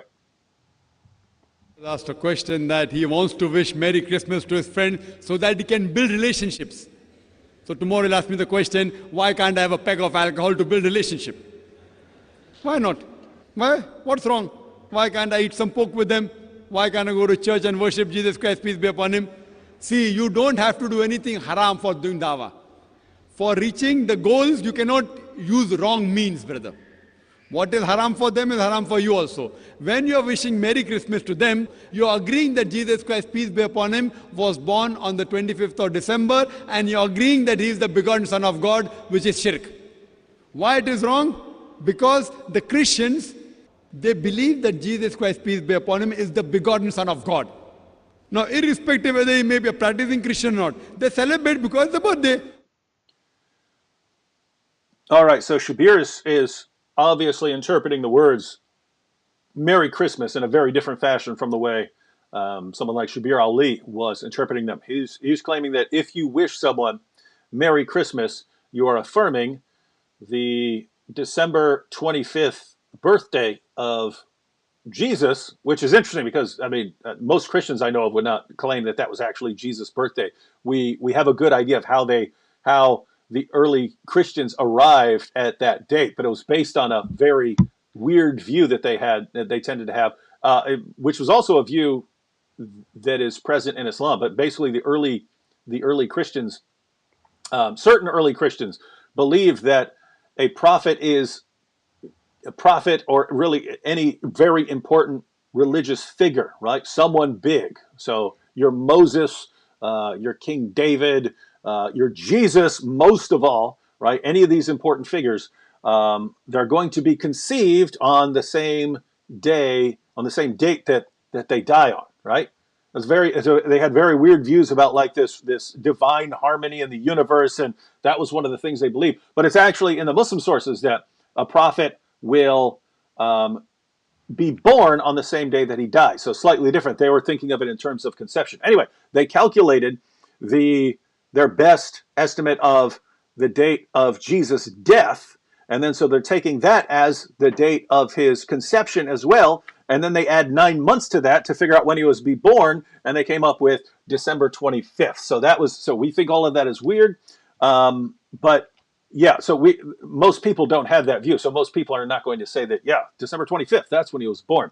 But Zakir Naik is saying, not only if you say the words Merry Christmas, not only are you agreeing to the date, but you're also agreeing that Jesus is the only begotten Son of God. You're affirming the theology by saying the words Merry Christmas. And all right, just wanted to clarify the point he was making there, and we want to go on to these next clips here. Brother asked a very good question. Brother makes a good point. Here we go. You ask the question, is saying Merry Christmas wrong? I mean, I'm telling you it is wrong. Okay. 100% wrong according to me. If you don't know what Christmas is celebrated for, like by mistake, if you don't know it is alcohol and if you think it is Pepsi and you have it, Allah may forgive you. So if you don't know what is Christmas standing for being in UK, do you know what Christmas stands for? Well, as of now, Or have you come from somewhere outside? well, as of now, I think it stands for a Do you know commercial. what? Do I you think it know? stands for a commercial business. That's what it Sorry? stands for. It stands for a commercial business, a place where people give each other presents. No, commercial. That- What is the excuse? No, don't. It's don't a beat around the holiday. bush. I'm asking the question, do you know what is the excuse for commercial business? What is the excuse? Why do they celebrate Christmas? For what? Because it's the birth of Christ. Right, finish. You know about it? And they consider Jesus Christ, peace be upon him, as the Son of God, begotten Son. Do you know that? Yeah, I know that, but If you know that, and then if you wish Merry Christmas, it is haram. So Shabir is laying out his position there. So notice Yasser Qadi, his position was, it depends on what you mean when you're saying the words Merry Christmas. Shabir's position was, we're in a totally different time. We have a more pluralistic society. People can wish us, happy holidays for our holidays, and we can wish them happy holidays on their holidays. We can say things like Merry Christmas. Whereas Zakir Naik is basically putting it as, you're either ignorant of what Christmas is or you know. If you came from somewhere that didn't celebrate Christmas and you said Merry Christmas because you didn't know what it meant, Allah might forgive you, just as He might forgive you if you think, oh, here's a soda, and you take a drink and it was actually alcohol. Allah might forgive you because you did it in ignorance. But Nike thinks that if you know, that's why he's asking the kid, do you know what Christmas is? Do you know what Christmas is? As soon as the kid says, yeah, I know what Christmas is, then it's haram. It's haram for you to say it. But Shabir is actually going to go further than that. So here's where things get interesting. Final Zakir Naik clip. He's a medical doctor. He is a medical doctor, all right. Would you want him operating on you with his great knowledge? You want him performing surgery? He's a medical doctor. He certainly is. All right, here we go. If you're coming from Timbuktu and you did not know, and in ignorance, if you wish, Allah may forgive you. If you don't know that is alcohol, and if you think it is Pepsi and you drink it, Allah may forgive you. But if you know it and you think you're building relationship, you know what you're doing? You're building a place in the Jahannam. So therefore, brother, for reaching any good means, you never have to adopt wrong means. You have to go as the guidance of the Quran and the Sunnah. Hope that answers the question. All right, so if you say Merry Christmas, you are building yourself a place in hell. That's what he said, Jahannam. That's what he said. You're going to hell if you do this. And so that's why I pointed out, right, that if Shabir Ali, someone like Shabir Ali, is going and telling Muslims, hey, it's okay to wish people Merry Christmas. And Zakir Naik is sitting here saying, actually, you're telling them to do something that will get them sent to hell.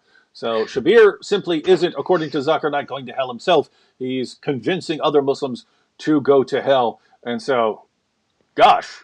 If you come from Timbuktu and you don't know what Christmas is, then it is forgiven. Yeah, whatever. I'm starting to... Gosh, I'm wondering if Shabir is safe from some of these, Zakir Naik followers. If he's being that, if you're a Muslim, you would have to, if you follow Zakir Naik and you believe what he just said, then you'd have to regard Shabir as an evil, false teacher who's sending people to hell, He's not helping them; he's sending them to hell. Zakir Naik has a very poor logic. He's it's very typical actually of a preacher like him to be completely logically inconsistent and absurd like that. But he basically at the beginning of this speech he compared saying Merry Christmas in order to be nice to Christians or in order to make community with people who celebrate Christmas. He compared that to drinking alcohol with them in order to be closer to them, or to eating pork in order to be closer to them. That's a false equivalency, and you don't have to be very smart to get behind that and to see what is wrong with that logic. It is very clear that eating pork and drinking alcohol are in and of themselves forbidden acts that are considered dirty and considered evil, and that are called so directly in the Quran, in the Hadith. This is a very well-known issue. Whereas you don't have a clearly outlined rule that tells you that you are not supposed to say Merry Christmas, or you're not supposed to say Merry whatever to people who celebrate a different holiday. So comparing saying Merry Christmas to eating alcohol, to eating pork and drinking alcohol, is a very, very poor logic that someone couldn't have properly thought through. But in Zakir Naik's case, I would just say that he speaks to an audience that is not very intelligent. And he's not very intelligent, although he is a medical doctor. But it's very ridiculous. Even if he's a medical doctor. As far as I can tell, Zakir Naik does have a very good ability to memorize lists of references, right? He can memorize lists of references so that when you ask him, he can just spout them out. His reasoning ability is like among the worst I've ever heard from anyone in any position, right? Because keep in mind, guys, you can have different abilities in different areas, right? You can be great at math and absolutely horrible at you know, science or reading interpretation or something like that. Zakir Naik is great at sitting down and memorizing a bunch of references. His reasoning is horrible, but I'm sorry, I don't think there is an excuse for his absolutely terrible reasoning.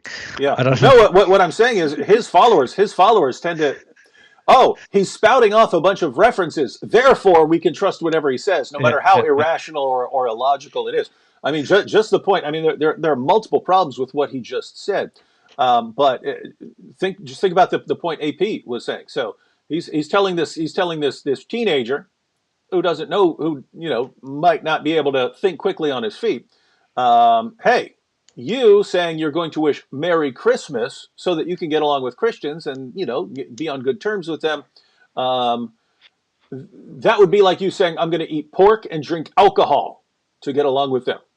Well, no, because the question is, and we're getting this from this from Muslims. You go back to Yasser Qadi, he's saying it depends on what you mean by Merry Christmas, right? It depends on what you mean by that. Shabir Ali was saying the same thing. What do you mean when you're saying Merry Christmas? Are you just wishing them well?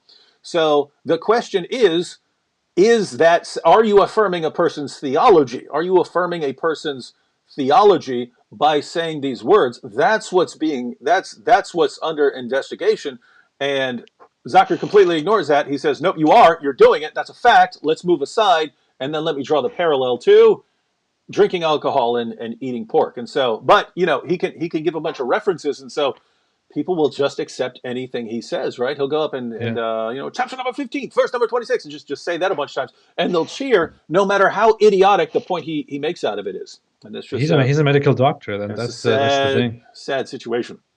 Brother, I'm a medical doctor. Hey, people are posting emojis laughing at Zakir Naik. That's not nice, everyone. Don't do that. He's a medical doctor. He's a medical doctor. Shout out to Cheryl R for the super sticker there.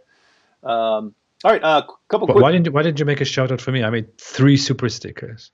You're right here. I don't need a shout out. Is like, hey you, hey, I see you there. Of course I see you. You're right here all day. Yeah. All day. By the way, everyone, pay attention to that detail. I'm here all day. Yeah, you're here all day. All day. I moved in at David Wood's home. That we made that we explained that in our last episode. We are living in the same house, but you still have it. You still have an invitation to pack up the family, move near me. We'll go live every night. We will wreak havoc. We will wreak havoc on Islam. All right, couple quick comments right here before we get to our last video clip. But Patrick Fisher says, David, have you thought about doing a live stream with fellow Answering Islam website author and Christian debater, Dr. Samuel Green?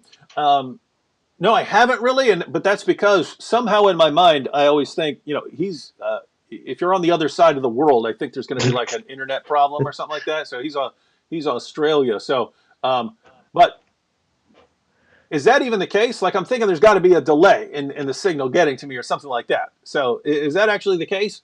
Guys, tell me, because I would love to have Samuel Green on there. He's put out a ton of awesome content, and he's a debater. So be happy to put that. Hey, people are posting tons of emojis up here. What are you guys laughing at?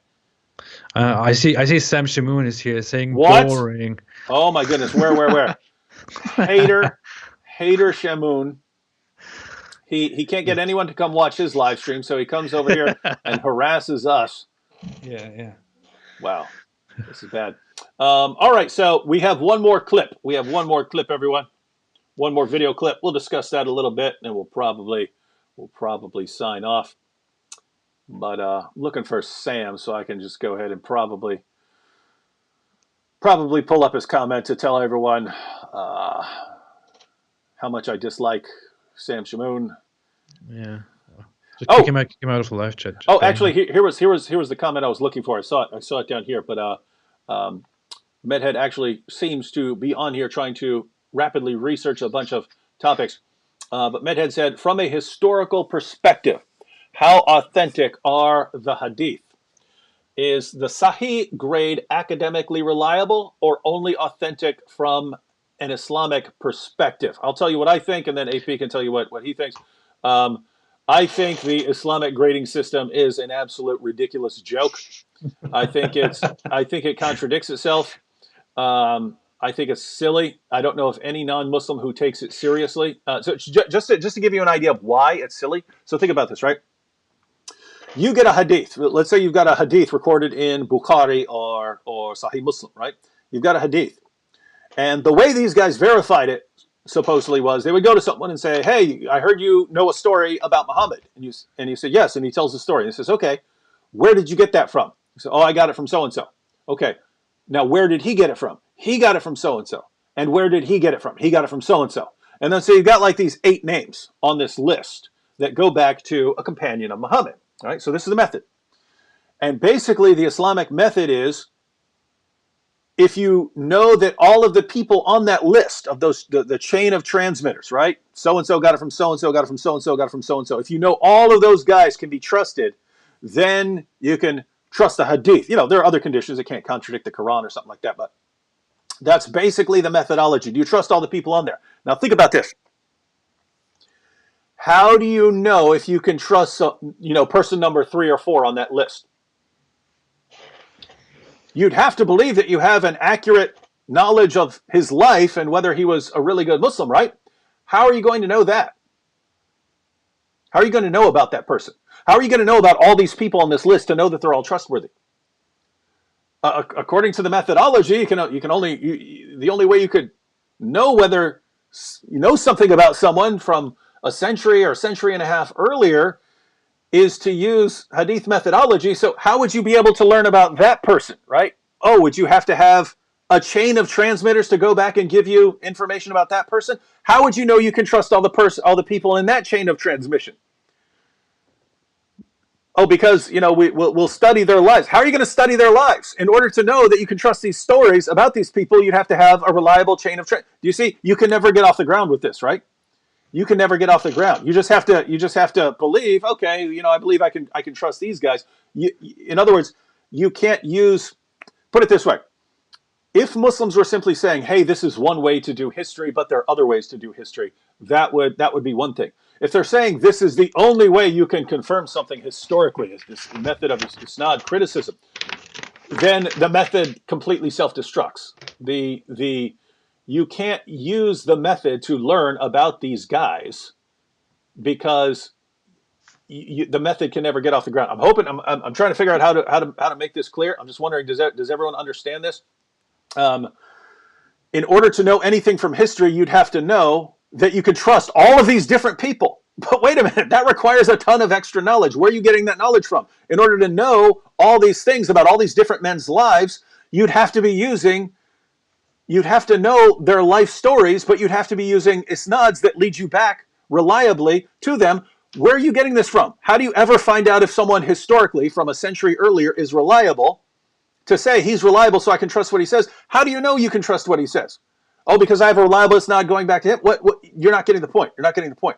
So that's kind of the problem with this methodology. So what they have to say is there are guys that we just regard as reliable, and maybe we have some comment somewhere about them being reliable, and we're going to accept that or something like that. But notice, if you can know about them, well, you could know about Muhammad using some other method, right? In other words, if you can know about this guy from a century after the time of Muhammad, and you can know that he's reliable because you somehow have magic knowledge about his life that isn't dependent on this isnad method, then why couldn't you know other stories about Muhammad that don't use the isnad method? By the way, Medhead, for about the first 2 centuries of Islam, there was no orthodox position on that, right? You had your Sira guys, so that's like people like Ibn Ishaq and later At-Tabari and so on. You had the Sira guys, and they had a different methodology from the hadith collectors. What happened is eventually the Hadith methodology won out and became part of Islamic orthodoxy, even though if you go back earlier, they thought there were different methods of doing things. So so when we actually cite and say, hey, this is a Sahih narration, that is for the benefit of the Muslims who are watching, so that they understand it's going to be difficult for them to get around the passage. Because if I couldn't conceivably care less whether something has a Sahih narration after, I don't trust their methodology, and I don't know anyone outside of Islam who does. What are your thoughts on that, AP? Well, there is a lot to say about that. I still want to make a video, a comprehensive video about how Hadith terminology and Hadith science, they call it science, works. It's the true science. The only other science is the science in the Quran. Yeah. The scientific miracle of the Quran. Doing that yet, because I just didn't find the time and the the willingness to actually make a whole video about that. But I'm surely going to make it quite soon sometime. I don't know, but it is ridiculous. It is by historical standards ambiguous at best, and it is not a reliable source. In historical standards, we would probably just refer to these hadith, or refer to things that are said in the hadith as it is said, or it is reported that this and this was that way, but we are not sure about that because this is only what some people said. I mean, I have an example here. We have in hadith sciences, we have this issue where we take numerous reports that come from different people, that come from 3 or 4 different people, for example. We put them together in the hadith books, and you can clearly see in the hadith books that there are 2 narrations that contradict each other. For example, a narration that is very popular and accepted as Sahih says, this is just an example that I just made up. It says, Muhammad bought a horse and sat on its saddle before he jumped up and down and said, cheese with holes tastes like socks.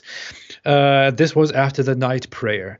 This is, for example, what the hadith says. And then you find this hadith reworded in several ways, 2 or 3 times in the hadith book. But then you find directly after it, it also certainly, there is a similar report that has been reported twice, which says Muhammad bought a donkey and sat on its saddle before he jumped up and down and said, cheese without holes tastes like socks. And this happened before the midday prayer. So you obviously see that there is an inconsistency in these details between these two narrations, and this happens quite often in these hadith books, especially in books like Sahih Bukhari or Sahih Muslim or all these books. And but what Muslims do here is that they accept both of these reports. They say, well, Muhammad said that cheese with holes or cheese without holes tastes like socks. So some cheese tastes like socks, and he said that at some point during the prayer, or before the prayer, or after the prayer. So they cannot agree on the details of this, but they just accept that something like this happened. And you can see here that the reports that about this incident were. There was obviously something going wrong. People were mistaken about what actually happened. But Muslims nevertheless accept these reports as authentic, and even include practices, teachings that come from these reports into their fundamental Islamic teachings, and follow these teachings, and even make these teachings essential rules of their daily Islamic practice. This is how seriously they take it, although this is also so ambiguous. One other thing they do is they take a chain of narrators, for example, and they say this specific narration, this specific report is untrue because one person in this chain of narrators turned out to be a liar. He lied at some point, or he is a non-Muslim who slandered Muhammad at some point, which means that we cannot trust this certain hadith. But that is, again, by historical standards, not acceptable. You cannot just dismiss someone's report about a historical event just because that person didn't follow the right faith, or just because you don't like what this person said, or just because that person lied on a different occasion. That's not how history works. I've been amateurishly studying history since I started reading. So I have a passion for history. I kind of understand how it works, but hadith science is definitely not in accordance with historical standards and with how we judge historically what is right and wrong. And by the way, it is an increasingly popular thing to doubt the historicity of hadiths by some Muslims who have problems with these hadiths.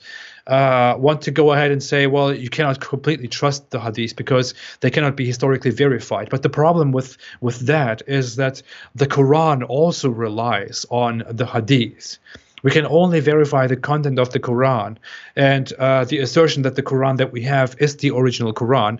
We can only verify that based on the hadith that we have. So if the hadith are unreliable, if the hadiths are historically unreliable, that would also jeopardize the entire authenticity of the Quran.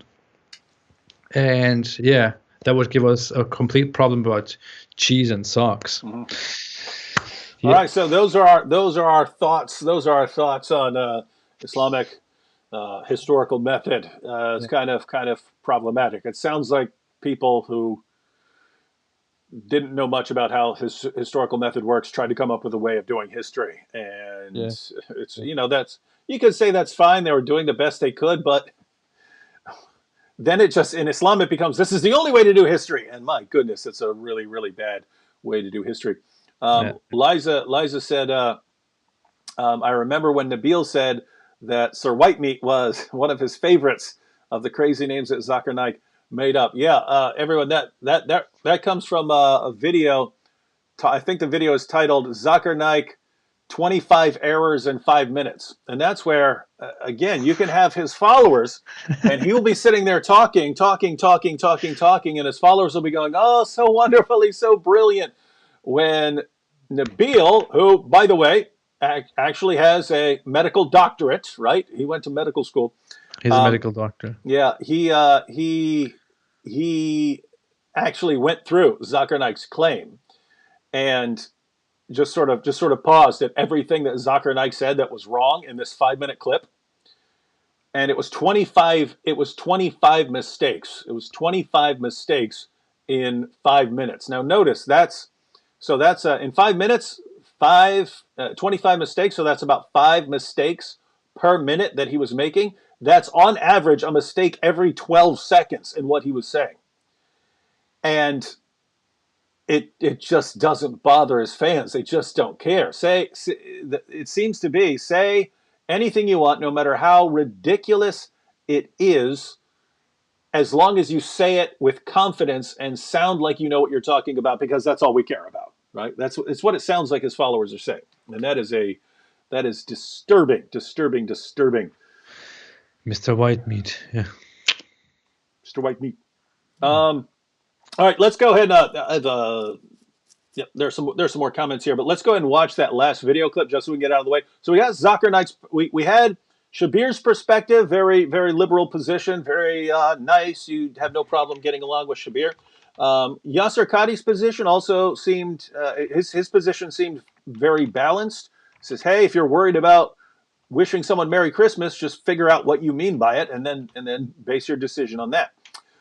Then we get to Zakir Naik. Nope, the only thing you could mean when you say Merry Christmas is that you're affirming Christian theology, and you're confirming the doctrine. You're affirming the doctrine of the incarnation and the deity of Christ and the Trinity and so on. And so if you do it, you've just affirmed all of this, and you might as well, doing that, you might as well eat pork and drink alcohol if you're doing that sort of thing.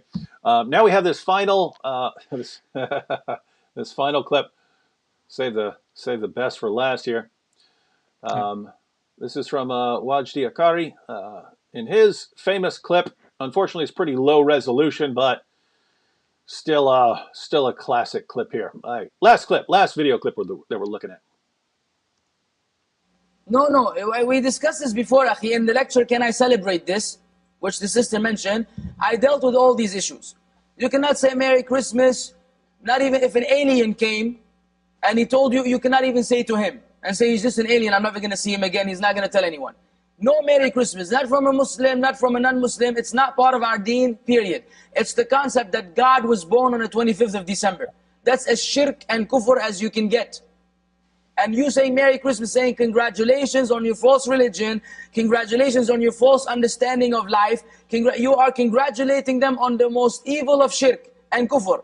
And as Ibn al-Qayyim said, this is worse than fornication and drinking alcohol and killing someone.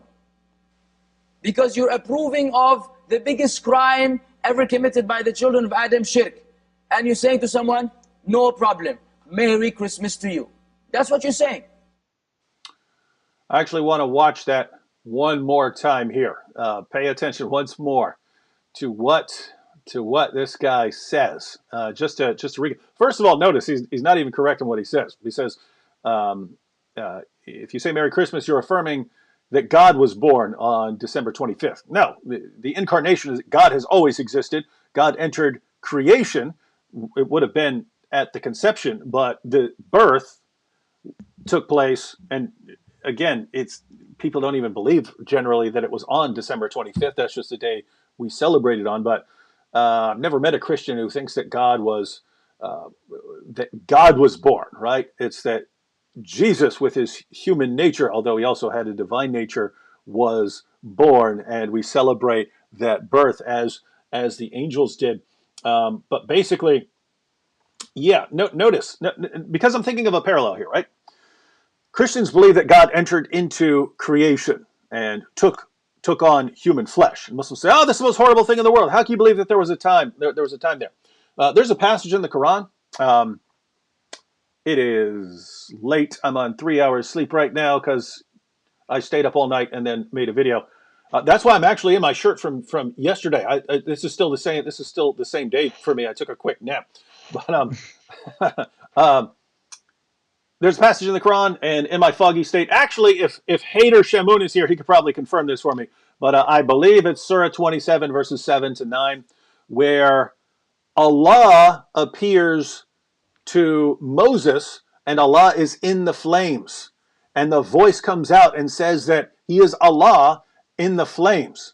And it says, blessed is he who is in the fire and those who are around the fire. So Allah is the one who is in the flames. So our Muslim friends believe that the Almighty Allah can go into a fire and speak out of a fire.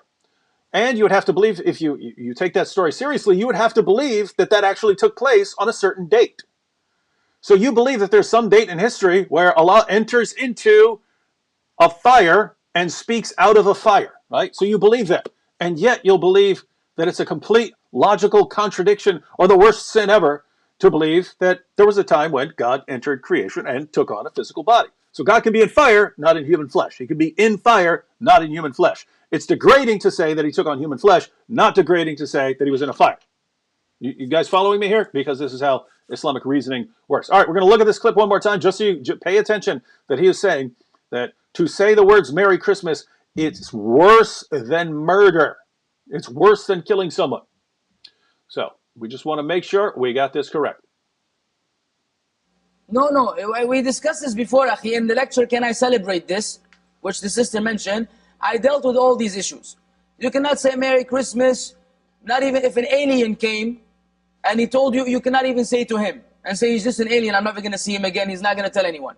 No Merry Christmas, not from a Muslim, not from a non-Muslim. It's not part of our deen, period. It's the concept that God was born on the 25th of December. That's as shirk and kufr as you can get.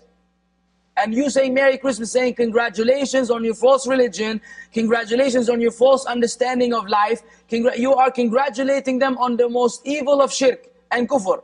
And as Ibn al-Qayyim said, this is worse than fornication and drinking alcohol and killing someone. Because you're approving of the biggest crime ever committed by the children of Adam, shirk. And you're saying to someone, no problem, Merry Christmas to you. That's what you're saying. So, according to our friend here, if you ever have the choice between brutally murdering someone or wishing him Merry Christmas, you're better off brutally murdering him. You'd be better off brutally murdering him than saying Merry Christmas. It's not according to us. So notice here, because again, I don't really care whether people, say Merry Christmas, don't really care. But the idea is, think about these different Muslim speakers. Shabir Ali, he's actually telling people, hey, it's okay to wish people Merry Christmas. And here you have a very, very popular Muslim on YouTube saying, no, if you say Merry Christmas, that's actually worse than killing people. And so Shabir would be regarded as someone who's telling his followers and telling Muslims to go out and do something that is worse than going on a killing spree. And wow. And then so you'd have to regard Yasser Qadhi as a compromiser for saying, well, it's up to you. This guy said, no, it's not up to you. It's worse than murdering people. It's worse than fornication. It's worse than murder. It is. Yeah. So, all right. What are your thoughts on this, AP? It is terrible. I mean, of course, the notion that celebrating, that saying Merry Christmas was like celebrating blasphemy, which is worse than killing and all those things, is completely, if you think about it, in accordance with Islamic teachings and Islamic scripture, because in Islamic scripture that is the sin that you are not supposed to commit, and by celebrating Christmas, you would be approving of blasphemy, which would push you out of the religion, while murder would not eliminate you as a Muslim. So his explanation does make sense in Islamic in an Islamic frame, which is why you should stay away from Islam.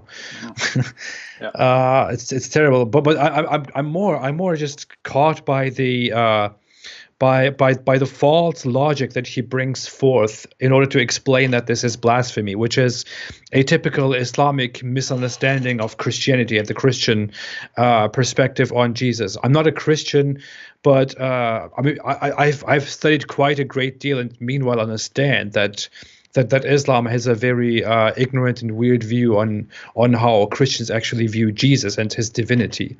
And that ignorance doesn't come from Muslims. That ignorance directly comes from the Quran. The Quran makes this weird assertion, which is like that Christians call Jesus God, and they call Jesus the Son of God, and they think that Mary was also a goddess, which no Christian thinks, by the way, where the Quran is completely wrong. And the Quran's reasoning is that they both used to eat food, which means they cannot be gods. The Quran makes this interesting reasoning, and you hear this very often from Muslims who come and say, how can you believe that Jesus was God when he would eat food and he would go poop and stuff like that? You know, they say things like these. They say things like that and think they're making a great point, when Christians don't believe that. Christians don't believe that. I mean, you know better. Correct me if I'm wrong, but the belief is not that God was born and God was walking around and was God had specific needs and all that stuff. The belief is that God assumed a human nature in order to fulfill the role that needed to be fulfilled, which is God taking a human body, a human flesh, and then sacrificing the Son of God for the sins of humankind. So in that sense, it is not God that is who is born and who depends on things and who has needs. It is the human part of God that God assumes that has human needs, and that is also completely normal and completely in accordance with Christian teachings, because Jesus as a human must be as human as possible, which is why Christian scholars from the very beginnings rejected absurd claims, absurd teachings about Jesus. They rejected these early gospels as apocrypha that asserted things such as that Jesus would speak when he was a baby, because that makes Jesus that makes Jesus less human, and the belief is that Jesus was more human in his life on earth. So yeah, I don't know if I've been able to properly follow this through, or if it makes sense, everybody. But yeah, the issue is that Muslims have a completely false understanding of how Christians actually view Jesus, and the nature of and the dual nature of God and human. Yeah, when it's interesting because they do have parallels in their own theology, which if we take their criticism seriously, we'd have to reject their theology as well. Before I mention that, quick shout out to those in the super chat there, because we have Mrs. Apostate up there. Oh, and nice. it's just several people saying Merry Christmas. So we have Mrs. Apostate there saying Merry Christmas, and Jack Ray saying Merry Christmas. And click on Cheryl R's, because there's, I don't know why, I just find it funny that she says Merry Christmas and she has Muhammad in his emoji saying looking at a cake, and I don't know why I find stuff like that funny. And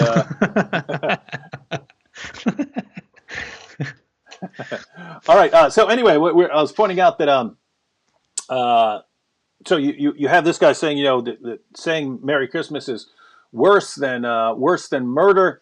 And why is that? Well, because you're affirming that God was born, and this would be, well, I've already pointed out that if you have a problem with God taking on human flesh and appearing or something like that, then you should also have a problem with Allah entering a fire, right? You should have a problem with that if he's not going to do that sort of thing. You should have all kinds of problems with things in the Muslim sources which talk about Allah's body, right? If Allah, has a body, then and you're so obsessed with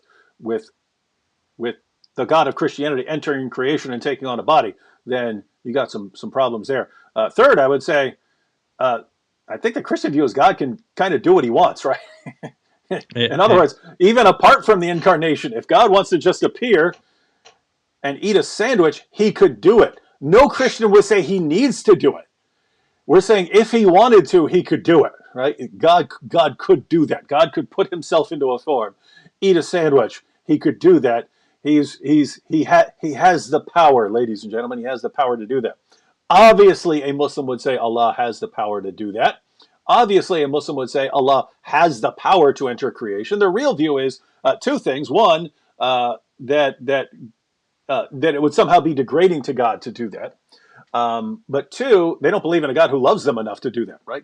Oh yeah. The God of Islam just isn't very loving. So yeah, so those are some of the issues. But apart from that, there is an interesting parallel, which I've talked about before. But you take something like the Quran, right? You take something like the Quran. If you ask a Muslim, what is the eternal word of Allah? Tell me about it, right? So it's Allah's eternal speech. It has no beginning. It's always with Allah. It can't be corrupted. It can't be changed. And you say, okay, so you've got the eternal word. It can't be corrupted. It can't be changed. I have a problem. There are people who have burned Qurans, right? There are videos online of people burning Qurans. Yeah. How can you burn Allah's eternal word, which can't be changed or corrupted? Obviously, if you're burning it, you're destroying it. It can't be destroyed. How can something eternal be destroyed? You see the problem here, everyone? Yep. So you would ask your Muslim friend, hey, how, this book had a beginning. Wait a minute. You're saying the Quran is eternal, but I happen to know, right here, I know exactly when this book came into existence. This book came into existence. You're lying. You said to me that Allah's word is eternal, that the Quran is eternal. What are you talking about? This book had a beginning, so it has a beginning. It has a birth, if you will. It has a beginning and will eventually fall apart. It's made of paper and glue and ink. What do you mean? I can't figure out what you're talking about here. The correct response from the perspective of Islamic theology is that the Quran has two natures. The Quran has two natures according to Islamic theology. The eternal nature of the Quran doesn't have a beginning, doesn't have an end, can't be changed, can't be corrupted, can't be destroyed. It enters our world as a physical Quran because we're in a physical world, and so it has to be put into physical form. And because it enters our world in a physical form, it now has a dual nature that because it has a physical nature in addition to its eternal nature, because it has a physical nature, now it can come into existence on a certain day with its physical nature. It can be destroyed. It will eventually fall apart. You could burn it, right? So because the eternal Quran took on a physical nature, now has a dual nature, all sorts of things can be true of this that would not have been true simply of the eternal Quran by itself before what you might call the incarnation, right? So if Muslims want to say, no, it's just completely irrational, illogical, and if you're saying, incarnation, then you got all these problems, and you're basically believing that God himself was born or something like that. Guys, if you ever decide to be consistent, you have to throw out Islamic theology, because you got a parallel. You have a similar issue. All right. Wait. Oh, here we have Chris K here. Chris K said, David, I just want to say that your How I Became a Christian video is the video that led to me being saved. You had verse Ezekiel 36:26 in it, and that's the verse the Lord used to change my life. You see that, apostate prophet? You see that? Lives being changed. Yeah. Lives being changed. Where are you at? I don't want to employ any atheist propaganda right now, because we are on your channel. And you would get crushed. No. Keep in mind. Lives. Tons of lives are changing on your channel, as well as people are leaving Islam like it is an Olympic sport over there. And keep in mind, everyone, we are just getting started. We're just getting started over here. You have any idea what we got coming up in?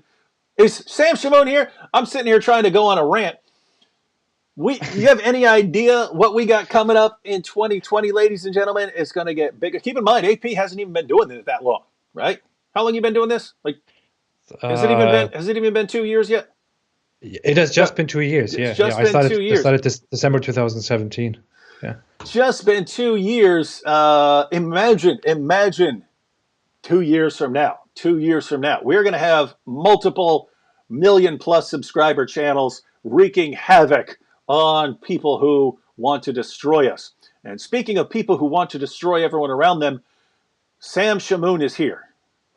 Sam Shamoon is here. This is a guy who makes the worst live streams anyone has ever seen, and it's so bad that he just gives up and comes over and starts harassing people here. If you go to his live streams, the entire live stream consists of him blocking everyone, and then there's no one left. But some people feel bad for him. They feel bad for him because his head is like a giant pumpkin. So they'll go and watch him just, because they feel sad for him, and they don't want to feel like, hey, I got 0 people on my live stream, so they'll show up. But then he just bans them all for anything they say, and it's like the most pathetic thing I've ever seen in my life. So then he comes over here and starts talking trash to make him feel better. What kind of person needs to put another man down just to make himself feel better? Huh? Anyone? Any idea? All right. Well, we are. And then even during his own live chats, he says stuff like, "Look at Apostate, Prophet, and David. Well, they have a lot of subscribers. I don't have that many. So please, let's get it going." And then he comes here and says, "Oh, you guys are boring. I have no idea why you have subscribers." This is all that the work that he is doing consists of. I don't understand this. Yeah. Sam's like, you guys are doing it all wrong. You suck with all your tons and tons and tons of subscribers. I'm the one who knows how to do it over on my channel, where I just moan and wail all day and cry and insult everyone and block everyone. And I can't figure it out. Could you guys send me some subscribers? Wow. That's a winner right there. Sam, the winner Shamoon. Yeah. All right. Well, thanks everyone for joining us. It is what is the date? December 20. It's December 20th. I'll be putting out, Lord willing, a video about Bart Ehrman and Christmas tomorrow. Then a special Star Trek video where they actually made an important point about Christianity. I think I'll do that on Sunday. Other than that, I'll probably try and go live again once or twice before Christmas gets here. Thank you all for joining in. Shout out to everyone. Shout out to all the Boom Squad who are there. The faces do crack me up, even though I'm the one who had them, who had someone make them. But they do crack me up over there. People who are in the Boom Squad who signed up like almost a month ago, because it'll be a month at the end of this month. I did not think it was going to go a month, but I think your badge is going to change from Moomin Rider to to Genos, which should be cool because then I'll be seeing Genos faces everywhere. The Apostate Prophet, by the way, is going to be getting channel membership. So again, it's a good way to protect the channels. So YouTube wants to make sure it's making money and that it can block people for not making money for YouTube. Let's make sure that they can't use that against us. All right, so shout out to everyone. Thank you all for joining us. We'll see you again very soon. I want to say a few more words. If you can think of any words to share here at the end, you have the opportunity, sir. Oh, I'll come to that too soon. I just want to say a few important things, which is there is one person in the comment section with the username Great, Great, who has posted here at least 30, 35 times the same question. Oh yeah, and I haven't responded to it. He said, AP, when will you launch your Turkish channel? I can't see the comment right now, but I just want to respond to that because I've seen it so often, and I don't want it ignored. I didn't find the time yet for that, but I'm going to make it quite soon, I believe. The thing with me is that I have had so many plans in this year, and I just didn't realize how many plans I've made and how the number of plans that I've made is humanly not possible. It's not possible for a human to fulfill. I wanted to make something that includes music. I wanted to make a different channel about philosophy. I wanted to make a channel about I wanted to make a Turkish channel, a German channel. I wanted to keep writing my book and all that stuff. I don't know what I'm going to do eventually, but I want to soon make a Turkish channel, and the first video on that would be probably just a call to leave Islam, in which I tell Turkish people how their Islamic imams are lying to them and what Islam really is. Another thing is, some people pointed it out, I have a debate with Nader Ahmed on December 22nd on the scientific mistakes in the Quran. That will be on Aaron Ra's channel. Aaron Ra will host and moderate the debate between Nader Ahmed and me. It will be on the scientific mistakes. Should be quite interesting. Greetings to the Illuminati. I hope they noticed my signs that I've made throughout this live chat. I also want to say that. Oh yeah, and don't forget the hadith of the day. Today's important hadith of the day to all those who have missed it. Note this, write this down. We should make hadiths of the day quite often in the future. The hadith of the day is: Muhammad bought a horse and sat on its saddle before he jumped up and down and said, "Cheese with holes tastes like socks." This was after the night prayer. According to a different report, it was before the midday prayer. Again, he said, "Cheese with holes tastes like socks." This is the hadith of the day, and this is where I want to finish my part of the discussion. And I want to say thanks, everyone, and stay away from Islam. All right, thanks, AP, for joining us. And yeah, I think we're done. We got a lot coming out. Oh, also a little side note. If you're talking about like German channel and Turkish channel, what's cool is you're blowing up. Eventually you'll have people helping you out. You know what I mean? I should. Yeah. I can't do this all by myself. Yeah, like imagine you had like one or two people that you work with, and they help you out with the editing and stuff like that, and help you out with all the setup and stuff, so that you crank out a video. Then bam, you got your German buddy, and he immediately translates it. Translates everything, and then your Turkish buddy, he translates everything, so you can just bam re-record those, and you've recorded them, and then they edit those videos for the Turkish and German channels, and killing it, man. In fact, everybody, if anyone wants to come out and help me in quickly editing videos, if anyone is interested in that, it wouldn't be just voluntary work. It would also be paid. I would gladly like to share some of the the support, the financial support that people give, in order to spread this whole thing even further, because that would boost the productivity, would put much more content out there, would bring much more support, would bring much much more attention. If anyone wants to do that, if anyone wants to help me edit these videos, I would gladly gladly make an open invitation here and accept people who want to help me with that. And just to keep in mind. That would be cool. And in the short term, might be good to at some point in the future find someone who you can meet with at some point and just like set aside like a week and just take a bunch of your favorite videos and then get those done, and you can release them over time, and then eventually you got someone that you work with regularly. Well, it's called, so technology is so cool. You can be transferring files left and right. So anyway, point is, big stuff coming up in 2020, ladies and gentlemen. Big stuff. Yeah. Watch what David happens. would also told me that he wants to hire someone to help him with his videos, and for each video he wants to pay $1,200. For each video, $1,200. That's for a short video. If it was a longer video, it'd be much more. Yes. And by the way, he's joking, everyone, before everyone starts sending me stuff. I'll take that, David. Yeah. All right, catch y'all later. See you next time, and God bless everyone. Stay away from Islam. And cheese with socks.